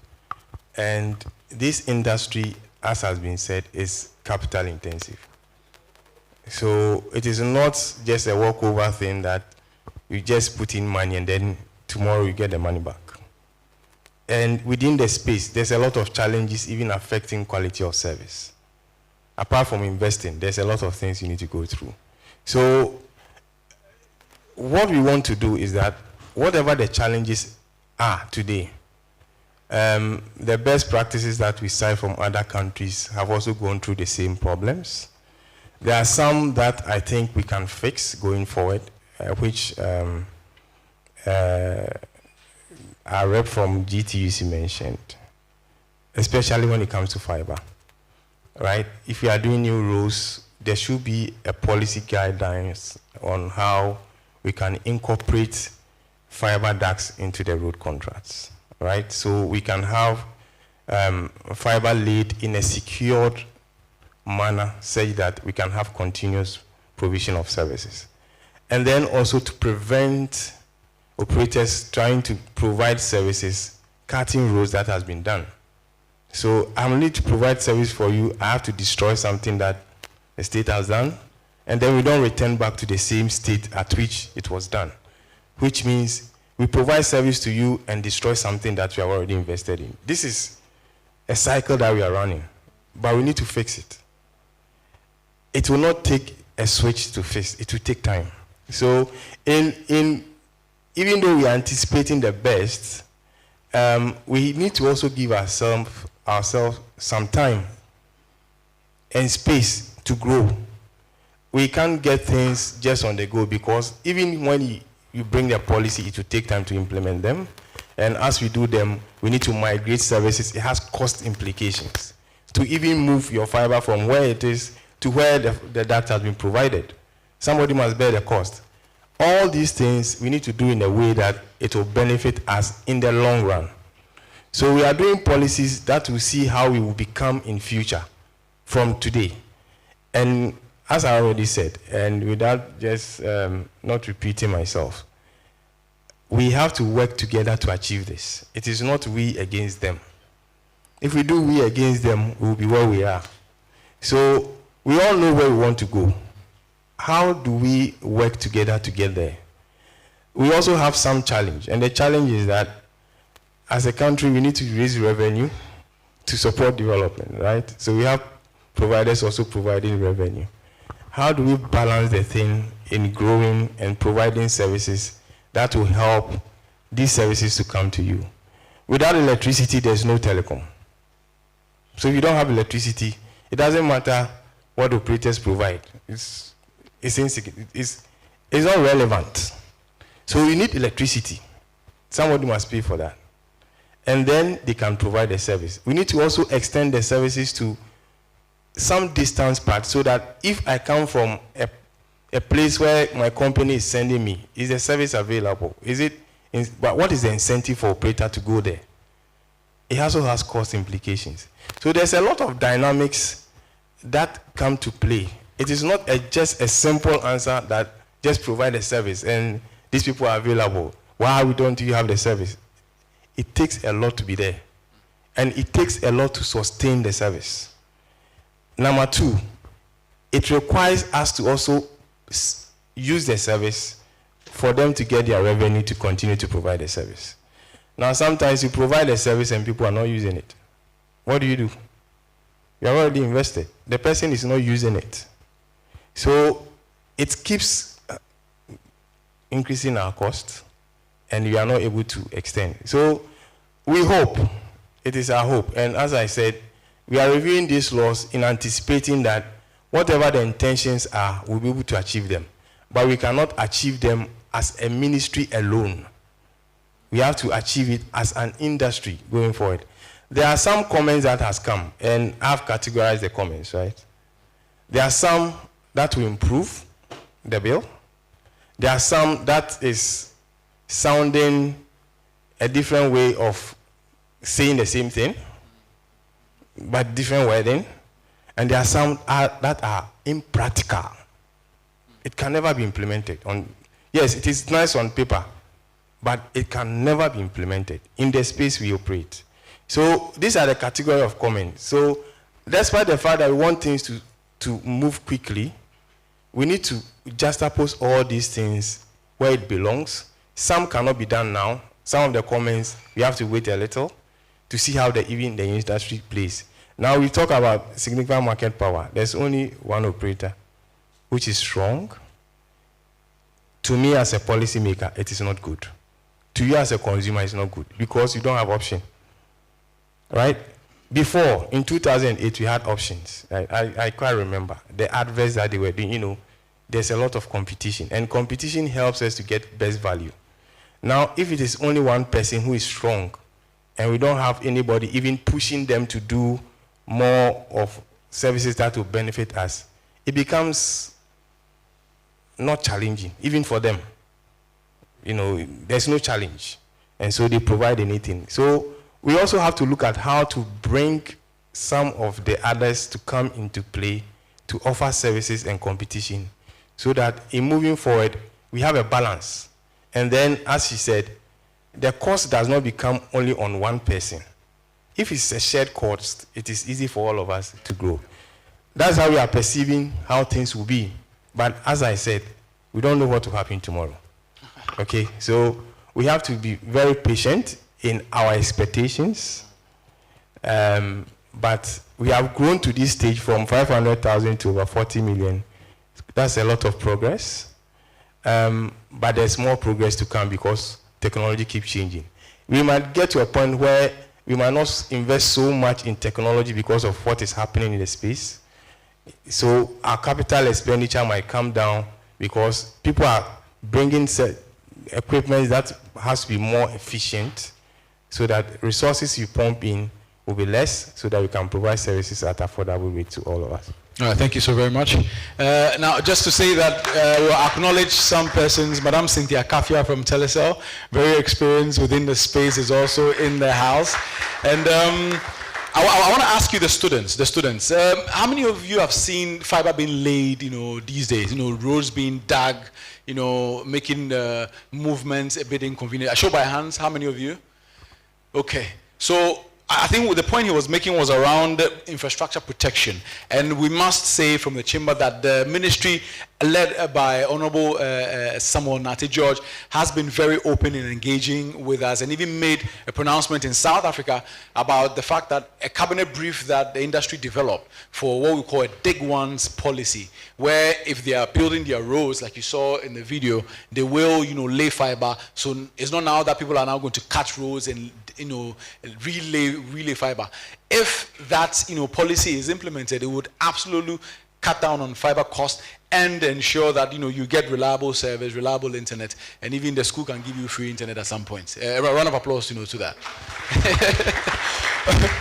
So I'm going to move on to Mr. Selon Brandt here. Now, for you, with the passion with which you speak about this sector, and you are an active practitioner, how do you think civil society and independent policy institutions, how do you think they should be engaged in monitoring the implementation of these new bills, these new frameworks that are coming up? What do you think should be the best approach for the policymaker and all the other agencies like the CS and the NITES? How should they engage CSOs to ensure that at least your opinion and our opinion shapes the implementation as well as the final policies that are implemented? The government has a responsibility to draft the bills, right? Pass them. I mean, the parliament has to pass them, and then the government comes back to implement the framework of these bills. What CSOs can do is to be a collaborative part of the process, to be a key part of the dialogue. Why so? Because the government has defined and identified, based on its data, its interactions, its oversight of the whole system, that these are the places where we believe the future is, and these are the things that we need to do to regulate the system and all of that. Civil society actors present a very unique perspective because they also can draw on different types of audiences. Civil society draws on the audience from industry, works with industry practitioners, interacts with academia, also looks at best practice internationally, and in some cases do quite a lot of intense analysis on the repercussions of some of these bills on government, on the population or on the target markets, etc. And in doing that, the insights that they glean are not opinions of the civil society organizations themselves. They are collective opinions of members of the general public, their opinions of the industry, their opinions of special market players in the industry, for example. Because we do, as civil society, do also a lot of research. Most of the research is social, sometimes it's context-based. And sometimes that context is very instrumental in shaping the outlook of some of these bills to ensure that if there are areas where the government overlooked in drafting the bill, they can highlight those areas. Or if there are some areas that we believe the government should not emphasize or should not put so much emphasis on, we can also highlight that. We can also even critique the implementation mechanisms that are going to take place, and whether these mechanisms are practical or are efficient or innovative or otherwise. And these are very critical because, like he has been saying, there is one thing passing the bill and there's one thing implementing the bill. Ghana has so many laws already, in the digital space alone, we also have a lot of laws, and we are going to add 50 more laws, repeal a few others. But in all of these, we also have to look at how do these all work as an ecosystem that advances the cause of the digital industry. And that is what we CSOs do, that we say, okay, if the purpose is to advance the what do you call it, the digital industry, then it's A, B, C, D, X, Y, Z that we need to do to get there. Thank you. Amazing, amazing, amazing stuff. Amazing stuff. And I think the next question to Mr. Adomako is quite similar, since you're also within the civil society space. I mean, what role do you think consumer advocacy organizations like yourself play, in shaping and refining the regulatory environment? So it's quite similar, if you can shed some light. I know you've done a presentation, today, but what role do you think you play in, shaping the Ghana's regulatory environment? Okay. For me, telecom is one of my interests, research purpose. And as an organization, this year we did a study across 8 sectors. And one of the sectors that we did was telecom sector, where we surveyed close to 3,000 telecom product users across the country to understand the problems that they are going through. And most of them complain that when they have a problem and they go to their service the shop, they spend the whole day there, and sometimes their data will also vanish even when their phone is even off. There's so many complaints that consumers of data have been complaining about. And as an organization, what do? We don't just do research and add it to the body of literature. We also engage with the actors. So we've been engaging with the NCA. And let me also say that NCA also supported us in that particular study. And so we use evidence, we use research to inform policy. That is number one. And also once we get the policy, once we get the outcome, we also engage with government on the best options to go. In fact, with this ongoing reforms, we have submitted our recommendations, our proposal to the NCA Act and the Electronic Communications Bill. The other thing that we want to do is that we're also going to tease out, let government knows that they need to come up with the regulatory framework that becomes business friendly. Business friendly regulation also reduces the cost of doing business.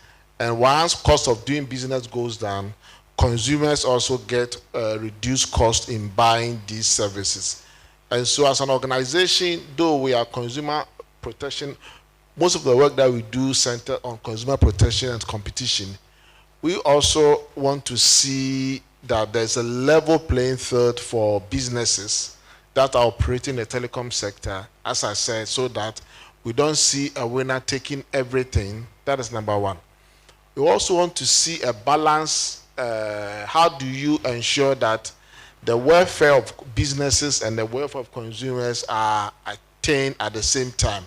And this can be done through an optimal regulation. So what's an optimal regulation? A regulation that, optimal is an economic term. If you've done linear programming before, you want to look at where resources is very efficient. And so here I want to see that government regulation, one, does not impose so much burden on businesses and rather enhances businesses to operate. Number two, a regulation that also translate into benefit to consumers so that there's no negative externalities to consumers. Currently, policies that government is bringing, for example, we are told that government wants to increase the levies that they pay, the telecom pays to the fund. And once telecom companies are going to pay more, they also find ways and means to put those costs that they are paying to government onto the services that they deliver to us. And so as consumers, we also sit in between to also tell government that, look, don't see the telecom companies as the cash cow, but rather see them as enablers of economic development. Once we see them as that, government will not be connecting the pipe that draws all their blood from them. And once their bloods are drawn, they will not be alive to provide the services that we consumers want. Thank you. Thank you so much. I was gonna say the last round of questions, but I think you already answered the question I was gonna ask. So I'm gonna do the last round, and then if we can keep it snappy, then we're gonna come to you for your questions, and then we'll be out of here. Yeah. All right. So get ready with your questions. The last round of questions will be happening. So the question I'm asking is, what single policy or regulatory change would have the greatest positive impact on building a resilient, innovative, and inclusive telecom sector over the next 5 years? So for you, what single regulatory change? I know he has spoken about, I think Mr. Ofori has spoken about the protection of telecom infrastructure. He has spoken about optimal, optimal regulation that does not overburden players. From where you sit as academia, when you're in the classroom, when you're at home, seeing these students, what would be that one policy or regulatory change that would have the greatest positive impact on building a resilient, innovative, and inclusive telecom sector in Ghana over the next 5 years? For me, I will go for the data protection. Yeah, and why do I say that? For data protection, especially the bill that they are going to pass, because of proliferation of devices and the way things are going, and the way we are training our youth these days in terms of ethical hacking. Now we have programs like Responsible AI, and all these are tailored for them to know where their right starts and where it ends, and what they can do with their devices and what they can't do, because getting the knowledge is just like fire. You can use it in the right way, you can use it in the wrong way. So when these bills are passed, and I think it's going to guide not only the public, but to policymakers, and even in the academia, in terms of what we are designing, and then how we are training these young ones to come out, and then how they can use these tools to be able to benefit or develop their skills, and then their extents where they can go and where they can't go. So this very one I know will give them the exposure, and then I also believe that the bill will also kind of bring some innovations, and I believe that the data protection bill is one way that will really shape us, especially with the AI that we are going, because we rightly know that with the AI, people can use content, change speech, use the tools, and then it's going out there that somebody didn't say this, but then somebody was able to use your image, your videos, be able to change content. And then when all these bills comes, they will find a way in order to give protections to the people and also prosecute those who are responsible in doing those things. So I believe that's going to help. Thank you. Amazing. So a key focus on data protection as AI usage, and disinformation becomes a norm for the industry as well as the public. I don't know if Madam Sylvia, yourself, same question. What single policy or regulatory change would have the greatest, positive impact on building a resilient, innovative, and effective ecosystem? So I'll not limit my answer to any one of the policies, but at the fundamental of whatever exercise we're going to undertake, the cardinal concern for me is the industry sustainability, right? We've said it over and over and over again here. We've had an industry where just over 2 decades ago, there were over 6 mobile network operators. There were broadband wireless access operators. We licensed MVNOs. We licensed, ISPs, Surfline, Blue Telecoms. And all these entities have come into the industry and have fizzled out without us questioning what is wrong with the structure of the industry. So whatever policies we are putting in place, my ask is that we really take a critical look at making sure the industry is sustainable, number one. If we don't do that, right, and we continue to focus on milking the cash cow, yes, there may be a perception that one player is dominant and it's, the only profitable player, but there are other players in the market that are equally, pushing up above their belts. We also have government having their skin in the game by owning some of the mobile network operators, right? Government has 30% share in Telecel, it has 100% share in AT. How do we address the question of sustainability of the industry? When we're coming to this session, one of the really striking thing that Dr. Rukia said was the fact that even from an academia standpoint, we have a reduction in the number of people who are interested in studying telecoms. But you've all heard here today, it continues to be the fundamental infrastructure on which we can build on, all these emerging technologies. There's none of the OTTs or other, emerging content or, big data, etc., that can happen without, fiber infrastructure, without network, antennas, without the core of telecommunication. So we really need to, as a country, address and ensure that we make the industry sustainable and attractive for the young ones coming up. Thank you. Thank you so much. I don't know if, Mr. Ofori, you're sticking with your answer on the infrastructure protection, or if you also like to think about that single policy or regulatory change that would have the greatest positive impact on building the industry that we want, or the sector that we want. Then I'll come to Selom to wrap it up. Then we'll take your questions. Ladies and gentlemen, get ready, yeah? All right. All the policies are important. Because I'm the policy person, so they are very important. But there is something that is happening that we must all bring our minds to. When we used to do analog things, right? You have paper, you submit, no issue. But if you have done your project work digitally, and the time you're going to present, you lose that data, okay? Then you understand what it means to lose money digitally. So, since we are moving from physical, analog to digital systems, we also have people who want to also engineer themselves into that space and create chaos. Okay? So, issues about cybersecurity today is more relevant than anything. Because yes, we are telecom engineers, but maybe somebody is thinking something else. Not to go into the industry, but take from the industry. And so how do we prevent that person from doing that and making it difficult for all of us to benefit from the system? And cybercrime is difficult to trace, and it is so expensive to go after people. But we need to protect all of us, ourselves.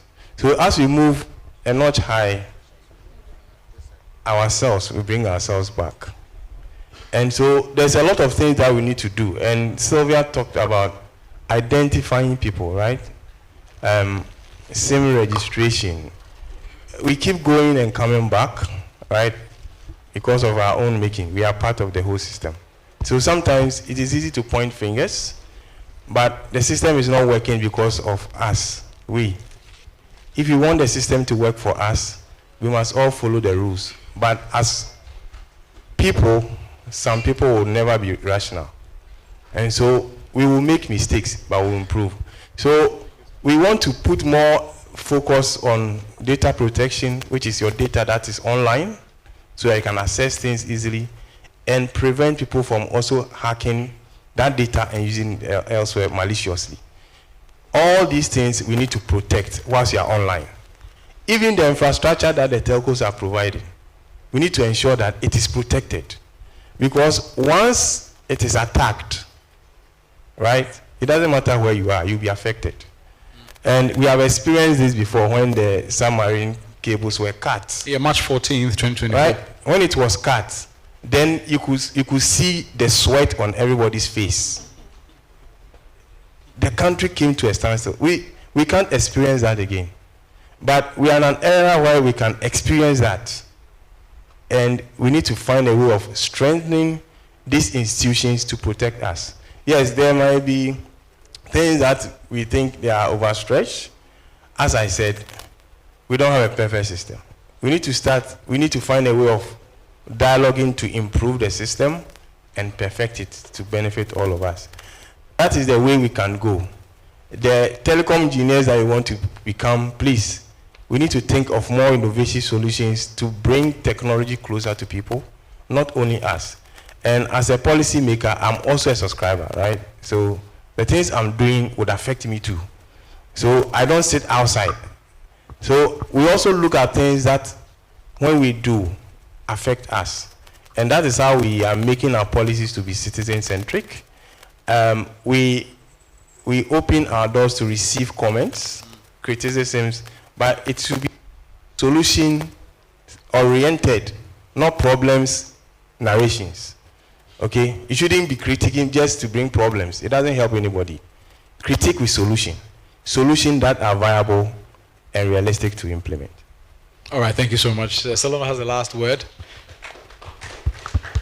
I agree with Professor here and Sylvia, and also my brother from the Ministry of Communication.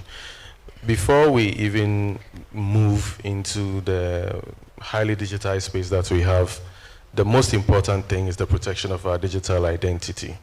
Why is it important? Because that identity is now, like, for most young people, they'll get it. It's an avatar of themselves. So it's your representation in the digital cyberspace, if you should put it that way. That is going to be how people are going to earn money, earn recognition, have friends, and things like that. So most people have a digital identity that is almost separate from their personal identity, because that is how they operate in the digital space. It works in so many different spaces: gaming, finance, social media, etc. And people are monetizing these spaces to improve their own personal circumstance. So I also believe that that is the place where we can also be most vulnerable, because that is where people will take that information, either use it to hack socially. I mean, there's this, what do you call it, social engineering, right? To hack people's identities and then steal monies, or falsely accuse them of things, or blackmail them, or set their hard work down. Because imagine if, for example, you're a content creator and you have all of your things up there, and somebody is able to hack into your system and take all your content down or own it. Those are things that are very important. Also, I believe one of the things that are related to that is ownership of your own digital output. The question of ownership and the legal regime around it is also critical, because it is an economic interest, so it's fundamental. So those two things are very critical. Also, like he said, the cyber security aspect is also very critical. One other aspect that I believe has been overlooked, and it mirrors the fears or the comments that was made by Dr. Rukia, was the fact that the telecom space is a very capital-intensive one and a very knowledge-intensive one. But one of the things that we are not doing is that we are not nurturing enough local talent and local money or capital into entering into that space.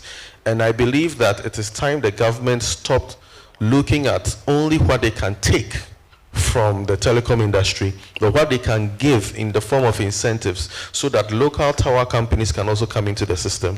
Local management companies can also come into the system, because that's the only way we can use the local resources in terms of human resource, in terms of innovative resource that we have. There are so many young innovators out there with products that can transform Ghana's economy, but are not doing that because the environment and the legal regime does not do that. So these are some of the things that I believe that we have to look at if we want to own the digital space in the country. Thank you. Amazing, amazing. Yes. Very, very important points. The last one being around supporting local content, local talent, and local investment to ensure that Ghana gets to play a role within that space without stifling, outside, investment as well. Absolutely. So it's time now for our Q&A. Now, the ladies, I don't know if you're going to win this one, or the prize, or the gentlemen are going to win it. So who's asking the first question? My ladies with the prizes up there. Okay, I see some gentlemen with some hands back there. Okay. Hey, ladies, I'm not seeing you. Okay, so gentleman up front, the mic to him. With the CSA bill, a lot of people oppose its passage online because they believe it gives the ministry control. So could you please clarify the myths around the CSA bill? Okay, next question. Yes. My question is under infrastructure protection. Let's keep it short and simple. Yes, go ahead. All right. So the Dig Once policy that's coming up is a massive win for the industry, actually. But then, is there any major enforcement in the new framework that's going to hold contractors accountable for fiber cuts? All right, next question, and then we'll answer them. Okay. Right. So when Doc was speaking, he was talking about how the programs or like course on telecom can be improved. Right now, I think most of my colleagues are like level 200 and above. And so how can we position ourselves strategically, like in order to be important in the market? And not only that, practically, what skills can we acquire to be able to be valuable to the companies that will employ us, or to be able to take key positions in the industry? Okay, the next person, and then we'll take some answers. So please, my question is a bit lengthy. No, don't make it long, please. Short. Make it short. Make it short. So I want to ask that in this part of our world where politics, from even what you've told us this morning and other stuff, we found out that in this part of our world where politics is profoundly has profoundly had effects on the telecommunications industry. Is there any future plan to establish an individual body that will deal with the spectrum allocations, taxation, and other stuff to give fairness in the industry? Because if it is politically affiliated, you and I know that what goes on under table everywhere, all of these things. Hey, right, you and who? You and who? Anyways, amazing question. I think we can take some answers from the last one. Yes. I have the NCA rep here as well. He will chip in if he has to. So let me take from the last one. So you are students, right? So let me use your school. You have a VC. There's a structure, and there are things that you can do that the university tells you when you come in you should do, and you not have issues.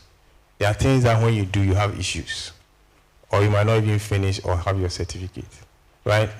We don't say these things are wrong, but we want them to be implemented in a way that is fair and transparent, right? So that if somebody goes against the rules, it is applied, everybody's okay with it. We run a system which is democratic, and we are operating under a constitution, right? And the constitution gives someone the authority to lead policy. This concept of autonomy, right? Autonomy, I'm autonomous, is a myth, because you cannot be autonomous when somebody is marking your script. You're autonomous in the exams room to write your answers, right? But somebody will determine the marks that you get, which means you are not autonomous. So somebody must set the rules, and the rules must be supervised. So as Sylvia was saying, if we get a chief executive who thinks that he has been given powers and that he doesn't respect the minister, or he can do whatever he wants to do, there will be chaos. So there have to be checks and balances, all right? In every society, rules must be set, and then somebody must supervise somebody to prevent abuse of how to apply the laws. If you are abusing the law, somebody can call you into question and say, no, we cannot apply this. Somebody can quash that rule or directive that you have given. Somebody can withdraw. All these things are to prevent abuses. But we need a regulator to supervise what we do. And so we don't need an independent. We already have NCA doing that work. What we need to do is to strengthen it to be fair, transparent, open, accept inputs, review, amend, restructure, do things that will help it to do the work for us as an industry. So that is with the NCA. When it comes to cyber security, I've told you, if you have not been affected before, it is different how you express yourself when we are talking about issue about people who have been defrauded. If you have not been defrauded before, if you have not been hungry before, you don't understand when somebody says he's hungry, because you always get food, and you think that the person is complaining too much. But if you have gone through hunger before, when you are talking about policies around hunger, you are passionate. There's a way you contribute. Cyber security is something that you cannot see with your eyes. So if you don't put in structures that will protect us, we are all going into a virtual mode where I sit in my office and then I'll send packets. That takes your data and I'll misuse it. And you cannot find me. So what do? You only have to complain to somebody. That somebody, you are saying that allow him to be lame.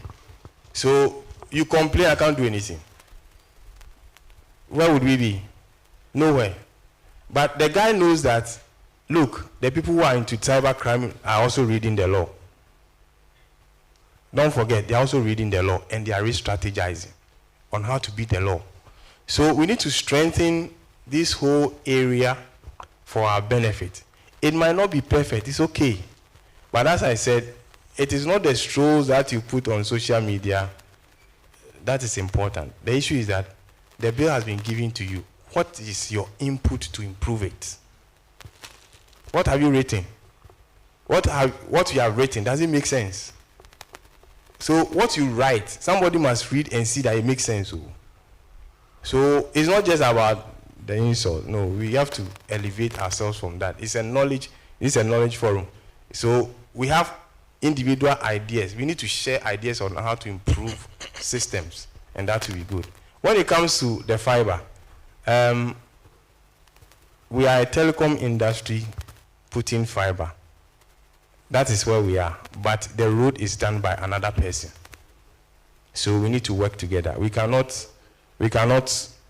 say somebody has cut you, so we need to do the thing in a way. So as I said, we have engaged Telecom Chamber.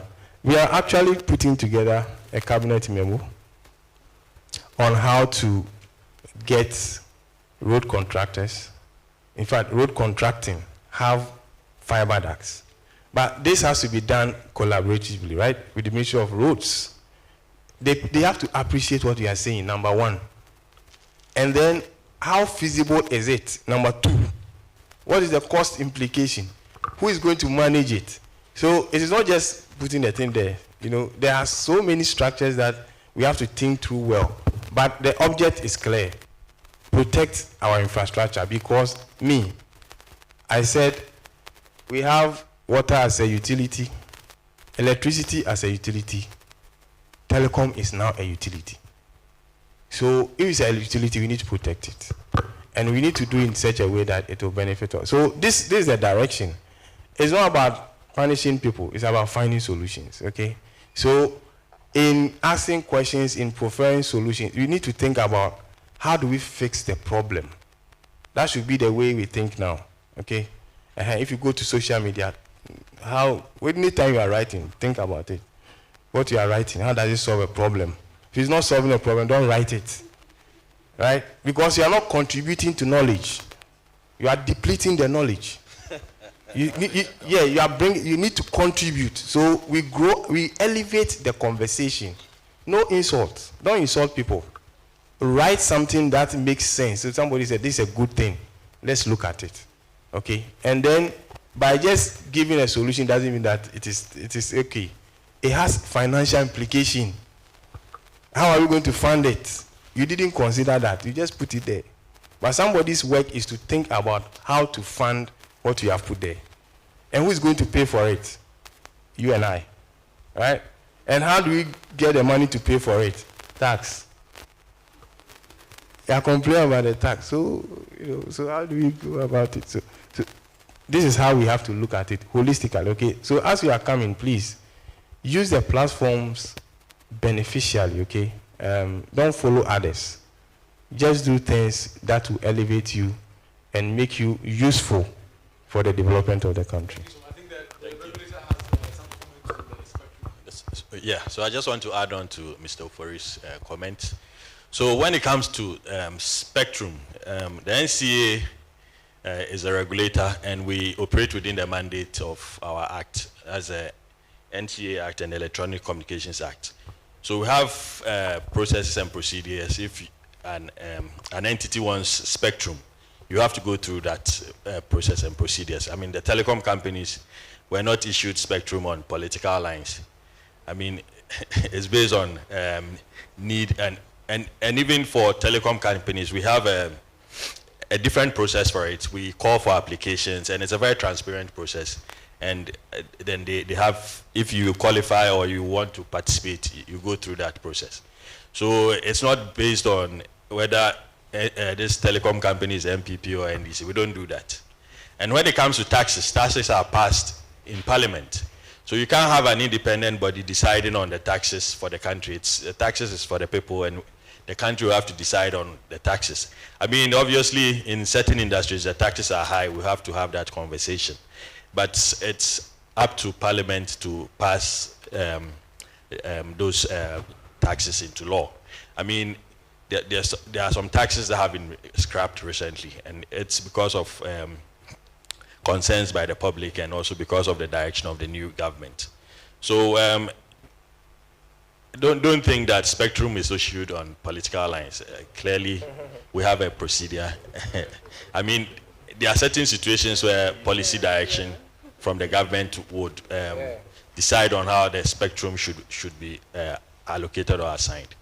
Then when it comes to the Dig Once policy, with the bill, we wanted to introduce provisions that will make it more punitive for contractors when they cut fiber.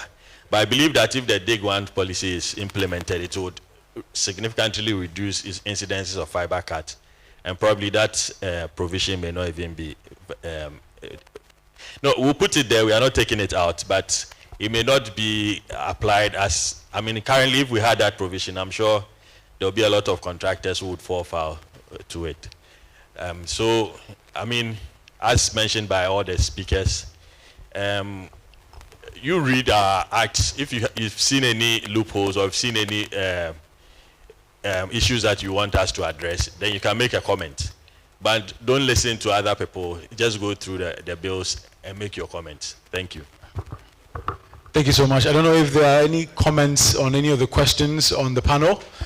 There were questions around the spectrum, questions around strategically positioning themselves as students to be able to, play a key role or key roles in the telecoms industry of the future. So I don't know, that question has not been touched on. The question around how the students here, they will be finishing school and they're wondering what do they need to do to strategically position themselves to be able to fit and effectively apply themselves within the future fit telecoms industry. Hello. Yes. Yeah. Yeah. Hello. I want to touch into that. For that, there are already ongoing programs by the government and then by some of the industry players. For example, I did mention of the Huawei Academy, which is by government of Ghana and then Huawei. And this is something that they've established in several of the many of the universities, which our university is part. Because it's currently ongoing in Legon, UCC, KNUST, All Nations, Hotenkan University, and over here, like I've mentioned. And this is to all students, especially those in IT and engineering.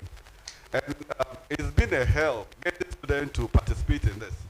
And it's free. Outside the work complete, they have to go and pay to do it. And the certification alone is $200, not minus tuition. So these are some of the things. And I'm very happy that the Minister of Communication rolled out 1 million coders, which is also ongoing and being supported by Microsoft, Cisco, AWS, and then Google. And they are all,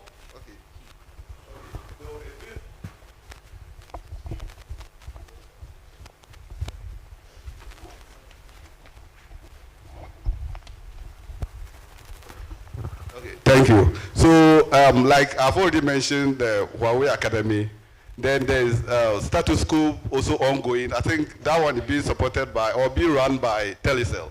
And these are all things that is running. And then what I expect students is they should take advantage of all these things. And then I think there's MTM Academy as well. And all these are programs running. So it is up to students to get to know much about it and then actively participate in those things. For example, 1 million codes, and I always say this in class, that you shouldn't leave this institution without knowing a single programming language. It's a sin. So make sure before you leave this institution, get your hand on one professional skill. Either it's telecommunication or computer networking, it is database, it is programming. And you'll be given the fundamentals, you'll be shown the way, but to move a step forward, it's up to you. And most of these things are not very capital intensive. You have a lot of free softwares around, you have a lot of videos and YouTubes. So you shouldn't spend all your time to be watching unnecessary content in the internet. Also make use of some of these tools. There's this example I want to say before I hand over the mic. There was this time that a group of friends from Fidelity Bank, they were my mates. And then we met at KUST and they actually wanted to recruit a student on their board. And what they were told is that this particular student was very good at PLC. Then self-trained, he didn't learn it anywhere. And then actually they had to convince their HR to place the guy in level 3. I don't know what it meant, but what they told me was, in that level, you'll be entitled to an SUV and then a driver. But then the HR was like, it is crazy. How can you take somebody without experience and that place the person in that? But they convinced the HR, telling the HR that the guy can be able to automate most of their functions and then it will lay 100 people off. So HR hearing that got interested and then they came on board. We met the students and then the student just laughed and said that he has contract with the mining companies which they pay him $10,000 every month. And then he has the flexibility of time to do all this. So he turned down all those offers. And this is somebody who was still doing his national service. And imagine working with big mining companies. It means that from day one, when he entered the institution, he placed himself very well. He trained himself with all these skills, and then he's actually benefiting from this. And I keep telling students that look around, what is ongoing, take advantage of all those things, and I trust before you leave this institution, you'll be thinking about getting employment outside the country, not even here. Thank you. Because I know most people who are working in Amazon in South Africa who also went through some of these things like we are saying. Just take advantage and then train yourself into some of these things. Thank you. Thank you. Yeah. And to add to that, you guys are even lucky. There are a lot of programs online. We also have the 1 million coders by the Honorable Minister of Communication. But I think one challenge is that most of us in this country, we are not trained to be entrepreneurial. So everybody wants to go and work for somebody. That is a challenge. So you should also think entrepreneurial. That's how you can easily become a millionaire. So take advantage of these programs. Also think entrepreneurial. So it's not easy in Ghana. I mean, cost of credit and all that. But try to be innovative and don't always think about working for this particular organization or the other. Thank you. Thank you so very much. I think those who asked the first round of questions, your hands up. If I can see your hands. Can you please give them some of the gifts, the bottles, and then the T-shirts, just so you know we mean business. Ask very short, succinct, important questions, and then we'll take it from there. Okay, so next round. Thank you. Short. Thank you very much for this opportunity. Can you speak up as well? Okay. So, with the telecommunication industry evolving rapidly worldwide, how can Ghana realign its educational syllabus to keep pace with the emerging technologies and ideas? Okay. Okay, thank you. Next person. I'm David. Please, my question is, the telecommunications sector in Ghana is liberalized and sort of a free market where the service providers have the opportunity to work on their own pricing, limiting government's intervention in that.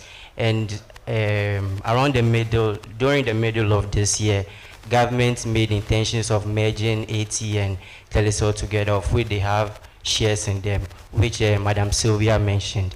Now, if we, like, my question is centered on that if the government is to merge AT and Telecel together with the intention of challenging the dominant MTN service provider, isn't it going to create duopoly in the country where if you don't subscribe to MTN, you have the last option to subscribe to Telecel AT, and for that matter, there's going to be no flexibility.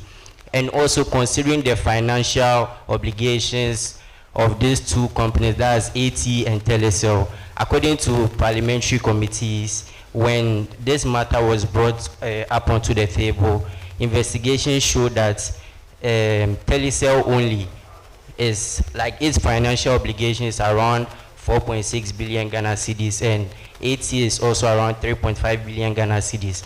Now, if these two indebted companies is to merge together, isn't it going to increase their indebtedness? And by so doing, how are they even going to manage to fight or challenge the dominant MTN service provider? That's my question. Is it that it can happen? I'm of the view that it is kind of unrealistic, because if I'm owing and you are owing and you ask me to come together, you and we should come together and fight somebody who is approximately not owing. How can we be able to challenge that person indeed? That's my question. Thank you. I've not seen the books of AT, books of Telecel, but I'm sure there'll be an answer to that. Yes, your question. Hello. So I wanted to ask that with the bills that are going to be passed, if they are passed, I wanted to know how they would be implemented, like how you enforce that the telco companies follow the laws, and then also if there are costs that come from it, are they not going to thereby pass the cost on to the consumer? Okay, so I think we can answer these questions for now. So Telecel and AT, government is thinking, there's a proposal, but we are waiting to hear from the KPMG. Now, the fact is that AT is currently in an intensive care unit. When you are in intensive care unit, somebody has to give you oxygen and water and food to eat. So by consolidating Telecel and AT, that in a way can give us a better alternative, because if we continue to leave AT to stand on its own, it will collapse. It has already, we've seen that the tower companies shut all their cell sites. And of course, there will be, a duopoly. But a duopoly with a better competition law is better for consumers than having three operators that are not competing well, and one player is always at a comfortable lead, and he can go 5,000 kilometers without looking it back, knowing that the other one is just even trying to lace the shoe. So I would personally, and also for efficiency purposes, when you put the Telecel and AT together, the assets that they don't need, they will sell them. That will also give them more money to invest in their network and to help them to be able to offer better services, which would also lead to a better competition in the network. Stella, want to add something? No, I believe what I said is exactly what you've said. A combination of the assets of both companies will show that there is some operational framework by which they can operate. And of course, the government can also offer a few aids, incentives that will also enhance their network coverage, which is really the main thing the presence of the network coverage means that they can get a market share back. So basically, it is looking at a combination of both of them and their collective assets, which can then net off the cost that they have. Because a duopoly is better than a market which is very completely inefficient. Because if that duopoly succeeds, other players can even still come into the market and either take over one of them or even slice a new share of the market. And you also must know that we are still moving in this telecom space where there are new things and new paradigms that are coming up. So it depends on how innovative that some of these companies are moving forward that will let them get the market share. The current company that has the dominant player was once the smallest player in the market, but they have risen to this point. So similarly, the others can also do the same, depending on how things go forward. And to add to that, I just want to clarify. I think the minister came back to clarify that they've commissioned KPMG to do an assessment on the direction that government intends to go. So there's no decision has been taken on whether there's going to be a merger or not at the moment. Yeah.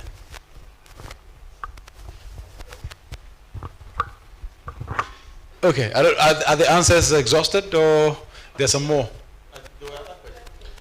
Yes, so there was the curriculum being evolved or to meet emerging trends. I don't know if that question was answered. Yes, so I've already answered that question, but those of us in academia, what we do is we periodically review our courses to be able to close the gap between the industry and then the academia. And you know, all this review has to go through accreditation, and we have to take them through GTEC, and then GTEC will audit those things. And it's something that's ongoing. So you realize that whenever accreditation courses expire, what we do is we look at the courses again, we look at the demand from the industry, and then we update all those courses to reflect so that we'll prepare our students for the job market. Then, like my brother rightly said, we should also think about adding incubators and all those things so that we develop entrepreneurs from our own. Thank you. All right, thank you, thank you. So far, we've not had a lady asking a question. What's happening here? What's happening here, ladies? So okay, gentlemen. Hello. Short. Yeah. Thank you very much. My name is Eli Klim, final year computer engineering student. So the only telecom I do is IoT, but I'm into IoT and embedded systems. But I have colleagues in class, and they are cybersecurity guys. Like, they are very good, and they go for competitions outside. Actually, I call them my API guys. Like, if I need something, I just call them. If I can't pay for something, I just call them. I'm just saying it so that. But how is the ministry planning on absorbing these people? Because some of them, they don't even have any interest in working in the ministry. But then if there is a plan to absorb them, because what's happening is that we are what's the name? We are creating laws. But then these are, right now, they are my age. Like, we are less than 25 years old. And by the time we get there, those laws, we would have jumped over those laws. And I think when we are creating laws, we shouldn't also think that we want to create laws so that maybe we'll review. But some of the laws, they've served us throughout time. And then we don't need to go back to them. So if there's a possibility where some of us, we could be absorbed into the ministries and into wherever, like, one of our lecturers says that he went to China, and he asked, because of how good he was, he has a slot to bring students into that university. But is there like a way, can that thing be established so that there are slots for GCT students to come, like, specifically, and then it's not just, the best people that were like had passed, but it's you go through a rigorous program. I know Telecel does that for the ladies of engineering faculty, and it's been going on for some time now. Telecel has been absorbing most of our ladies, the best female students. But then we don't see anything from NCA, we don't see anything from ministry, and it's really some way for us. All right. Thank you very much. Thank you so much. Next question, please keep it short and sweet. Okay, thank you for this opportunity. My question, the area of telecommunications, the unsteady and irregular climate changes, as said earlier on, the installation of fibers. Okay, so the installation of fibers, we are talking about the signal losses and then signal distortions, and also the lack of base stations and cells where the signals may strive, and then the telecommunications industry where the networks can be used efficiently. What was the question? Okay, so the question is that signals for the base stations and then the cells. Let's say that for the Airtel, Tigo and Telecel, when they are joined together, we all know that they both perform poorly. If in case they are joined together, and then always complaints are coming in that these networks are not that efficient. For example, maybe in do you want to take a pause and then come back with the question? Okay, there you go. Just ask the question. What do you want to know? Just ask. Okay, the efficiency of the signals as related to the base stations and cells. Efficiency of the signals as related to the base station and cells. Yes. What? Efficiency of signals as related to base station and cells. I don't know whether you get the question. Yes. Okay, QS. All right, great. Thank you. Kindly Thank you hand very the- much. Yes. All right. Hello. So my question is related to the cybersecurity aspect, right? So given that these SMP players, they have very key role in the telecom space, right? So how are the regulators like the NCA and the Cybersecurity Authority? So how are they making sure these SMP players, they maintain very high standards in the cybersecurity aspect in their line of duty? Right. All right. Thank you so much. Succinct and nice. Okay, so my question is, I wanted to know what observations you have made between senior engineers who are already in the industry and then that of we, the young engineers who are now coming into the industry. What are some measures we can put in place into proactively bridging that gap between these people? And also the digital policy framework coming up, are they going to translate into real jobs for we students and young engineers to be able to benefit from it? That's my question. Okay, so I think we'll take those three on the SMP, the gap between senior engineers and young engineers, and then the quality of service. I don't know if you have anything to say to that.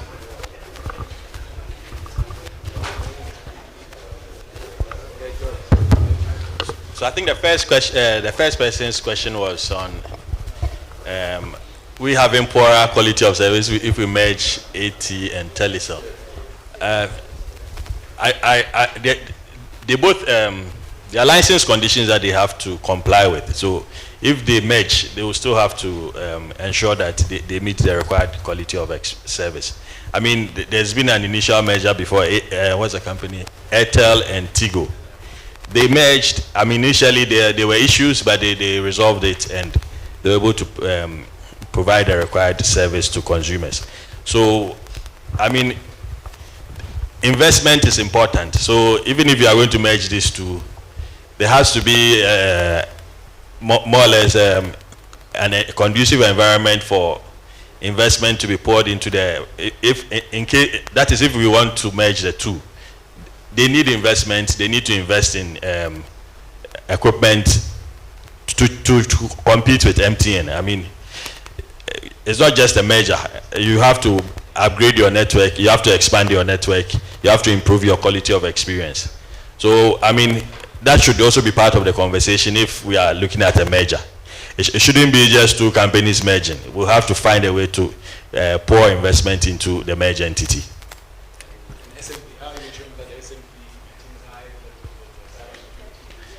For cybersecurity, it shouldn't be only the SMP. I mean, we have the Cyber Security Authority, and they engage the industry extensively, and they have requirements in place that the industry players have to meet. So it's not only for the SMP, it's for the entire industry. And we also have a set that also engage the industry extensively. The set is a computer emergency response team from NCA, and we engage the industries on it with regards to cyber security. Thank you. And then finally, the lady, okay, on the gap between the old engineers and the new. That one is academic. So they will solve, the academic people will solve it. But with the issue, the first question about employment into NCA and ministry, we are a public service organization. TELECOM is private. So the ways of recruitment in the private sector and the public sector are different. If you want to work in the public sector, there's a process. Applications are announced, you go through the process, go through interview, you pass. Private sector also does something like that. But the public sector is rigorous, because for the private sector, they can just employ because they see their revenue and they see the gaps and they do their forecasting, they can pay.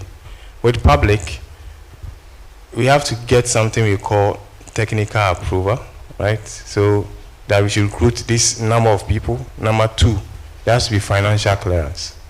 So Ministry of Finance should be able to pay.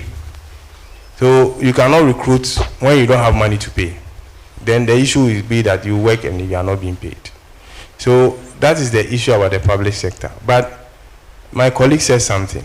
As engineers coming up, right, we are trying to encourage a lot of people to be entrepreneurial-minded people.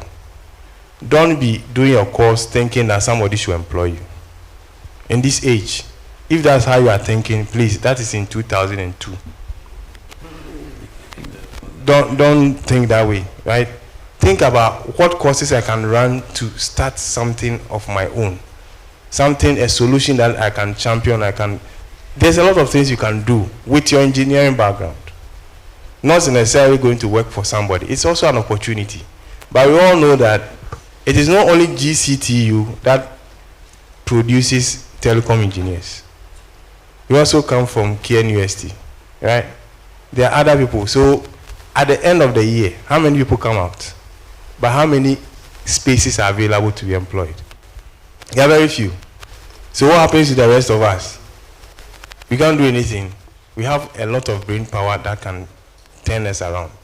So let's try and innovate. We are in the innovation space. Think about something, a problem, and come up with a solution, and you make it. And then don't do as a sole person. Please come together as teams. Teams. Think about teams so that you can grow and share revenue together. Amazing, amazing, amazing. So last two, and then we'll wrap up. The panelists will just take a quick picture, and that'll be it for them. All right. Okay, so thank you for the opportunity. So before my question, I want to, with the opportunity of having telco companies like Telecom, MTN, GCTU will be very happy to have a strong internet connection on campus. Since we are an IT school, a strong internet connection is the basics of everything. If we want to get higher, we want to build companies, at least we should have strong internet connection. So Mr. Apia said he will see the Vice Chancellor, and I will be happy for that. So my question is, we have bills that we say we are going to give to, send it to Parliament, but it feels like most of our MPs are not telecom people. They don't really understand the IT world, so they don't know the impacts of these bills. So how are we, they don't really know the impacts of these bills, if we want to be honest. So how are we making sure that these bills that they are passing, they really know the impact? Because during Mr. Pierre's presentation, he spoke about regulatory impact assessment. So if you are passing a bill that you don't really know the impact, maybe you know something about it, but the IT guy will know the impact on the consumer and then the company itself. How are we making sure that they are making the right bills and right decisions? Thank you. Okay. Next gentleman. Good afternoon. Please, my question is, what is the aim and the vision of the digital policy framework in view of modern days challenges in Ghana. Can you repeat the question? The aim and the vision of this digital policy framework in view of modern day challenges in Ghana. Okay. What are some of the modern day? Something like the cybersecurity theft, something like we being frauded in like Wi-Fi things and a lot of. Okay, so in terms of all the bills that are out, what's the vision? What are the bills supposed to solve at the end of the day? The objectives and the vision for the bill, the new bills, the new frameworks that. Yes, please. Okay, great, awesome. All right, and then the last gentleman. Thank you so much. Good afternoon. So my question is, what opportunities does the new policies create for Ghana's telecom industry? All right, so the bills are supposed to strengthen the industry, okay? The whole telecom sector, from regulation, service provision, and then accessibility. One other thing that is, I think Mr. Lucy highlighted, is inclusivity, right? You should not have access to these services because you are in Accra, because Accra is not Ghana. You should have these services because you're in a very rural place. And that's where maybe you want to go and do a project. You should have connectivity. So it has to be inclusive because, as I said, it is a utility. It is no more a luxury. The question about Parliament not being technically savvy, right? Let me put it this way. There are different set of expertise in Parliament when it comes to putting up a bill. Now, if you are putting a bill, the structure is that you need to do consultation.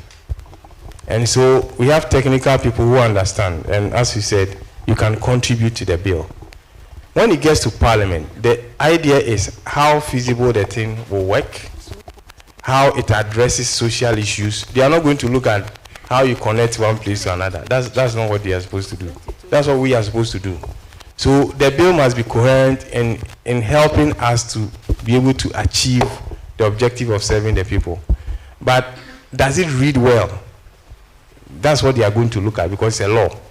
And they look at areas where it might even infringe other laws that have been passed. So in order not to bring conflict, they look at all those things. So those are the areas that they look at. And in these discussions, we have some of us also being part of what they do in Parliament to streamline the bill so that when it comes out the way we want it to be to help the industry. So you don't need only technical people because the law is not only about technical. We have financial, we have social, we have political, environment.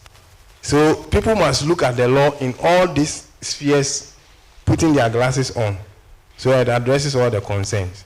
So your concern, yes, somebody will look at it, but there are other areas that they look to, so the bill becomes very comprehensive for our development. These are some of the comments.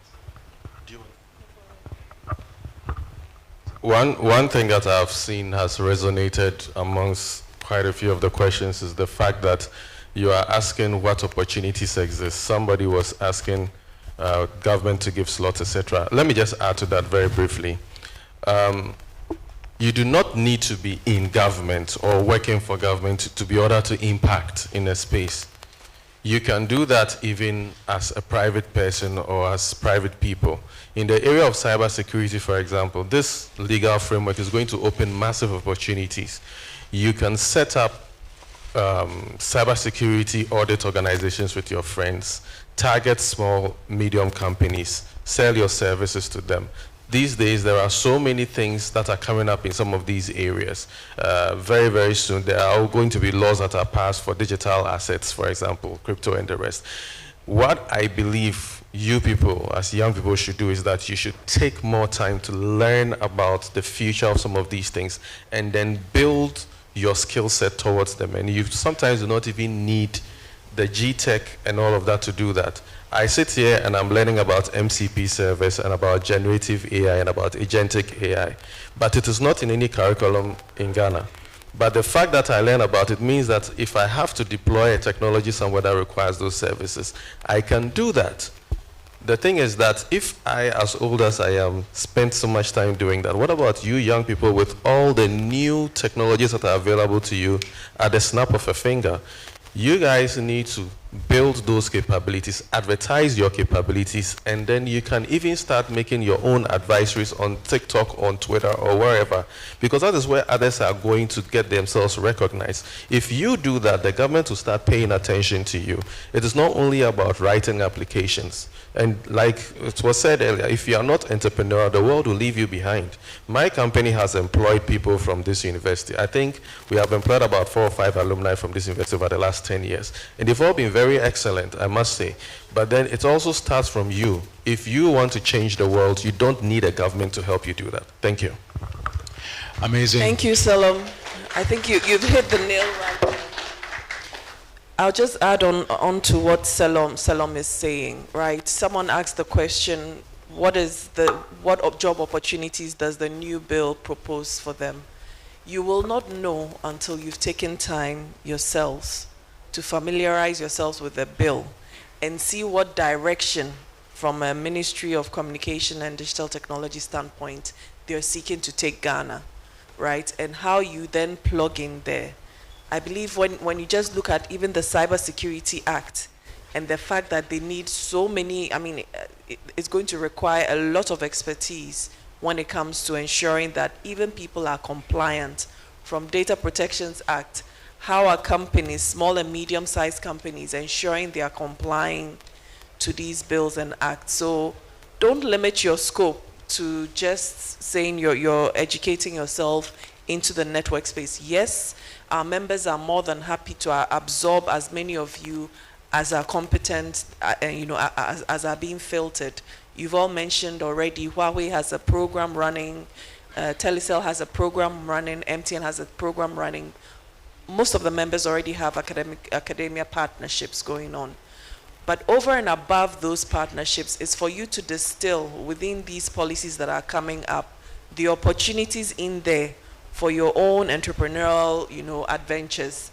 You are young, use the time here to really, absorb as much as you can, impact within your small circle, and before you know it, you're really making impact, beyond your circle. So that's what I'll leave with you. Scrutinize those policies for yourself. Ask yourself, what are the opportunities you see coming through for people who need to comply with these acts? What services, what training are you having? How do you, leverage those training and insights to build your own, collaborative ventures to take advantage of it? Thank you. Amazing stuff. It's been an amazing day. So that comment basically wraps up today's event. Please, a round of applause for yourselves. You've done good. It's 12:36. We started at 9:30, so we've done, I think, about 3 hours or so. 3 hours. Good stuff. So from government or industry basically making provision for local talent and local investment to play a part, to optimal regulation, to industry sustainability, infrastructure protection, amongst others, as well as a focus on data protection going forward. I think this edition of the Knowledge Forum has been a good one, themed Building a Future-Ready Telecom Sector. Thank you so much for participating. Like we promised, we have some refreshment for you, but for now, so stay seated. We're going to take I think the panel will take a quick picture, and then we will be out of here. But thank you so much on behalf of the chamber. I think we'll say a big thank you to Doc over there, Dr. Ruhia, who's not here as well, and the leadership of the university. So stay seated. We'll bring your refreshment whilst we take some pictures here. DJ, operators, if you can give us some music. It's been an amazing day. Thank you.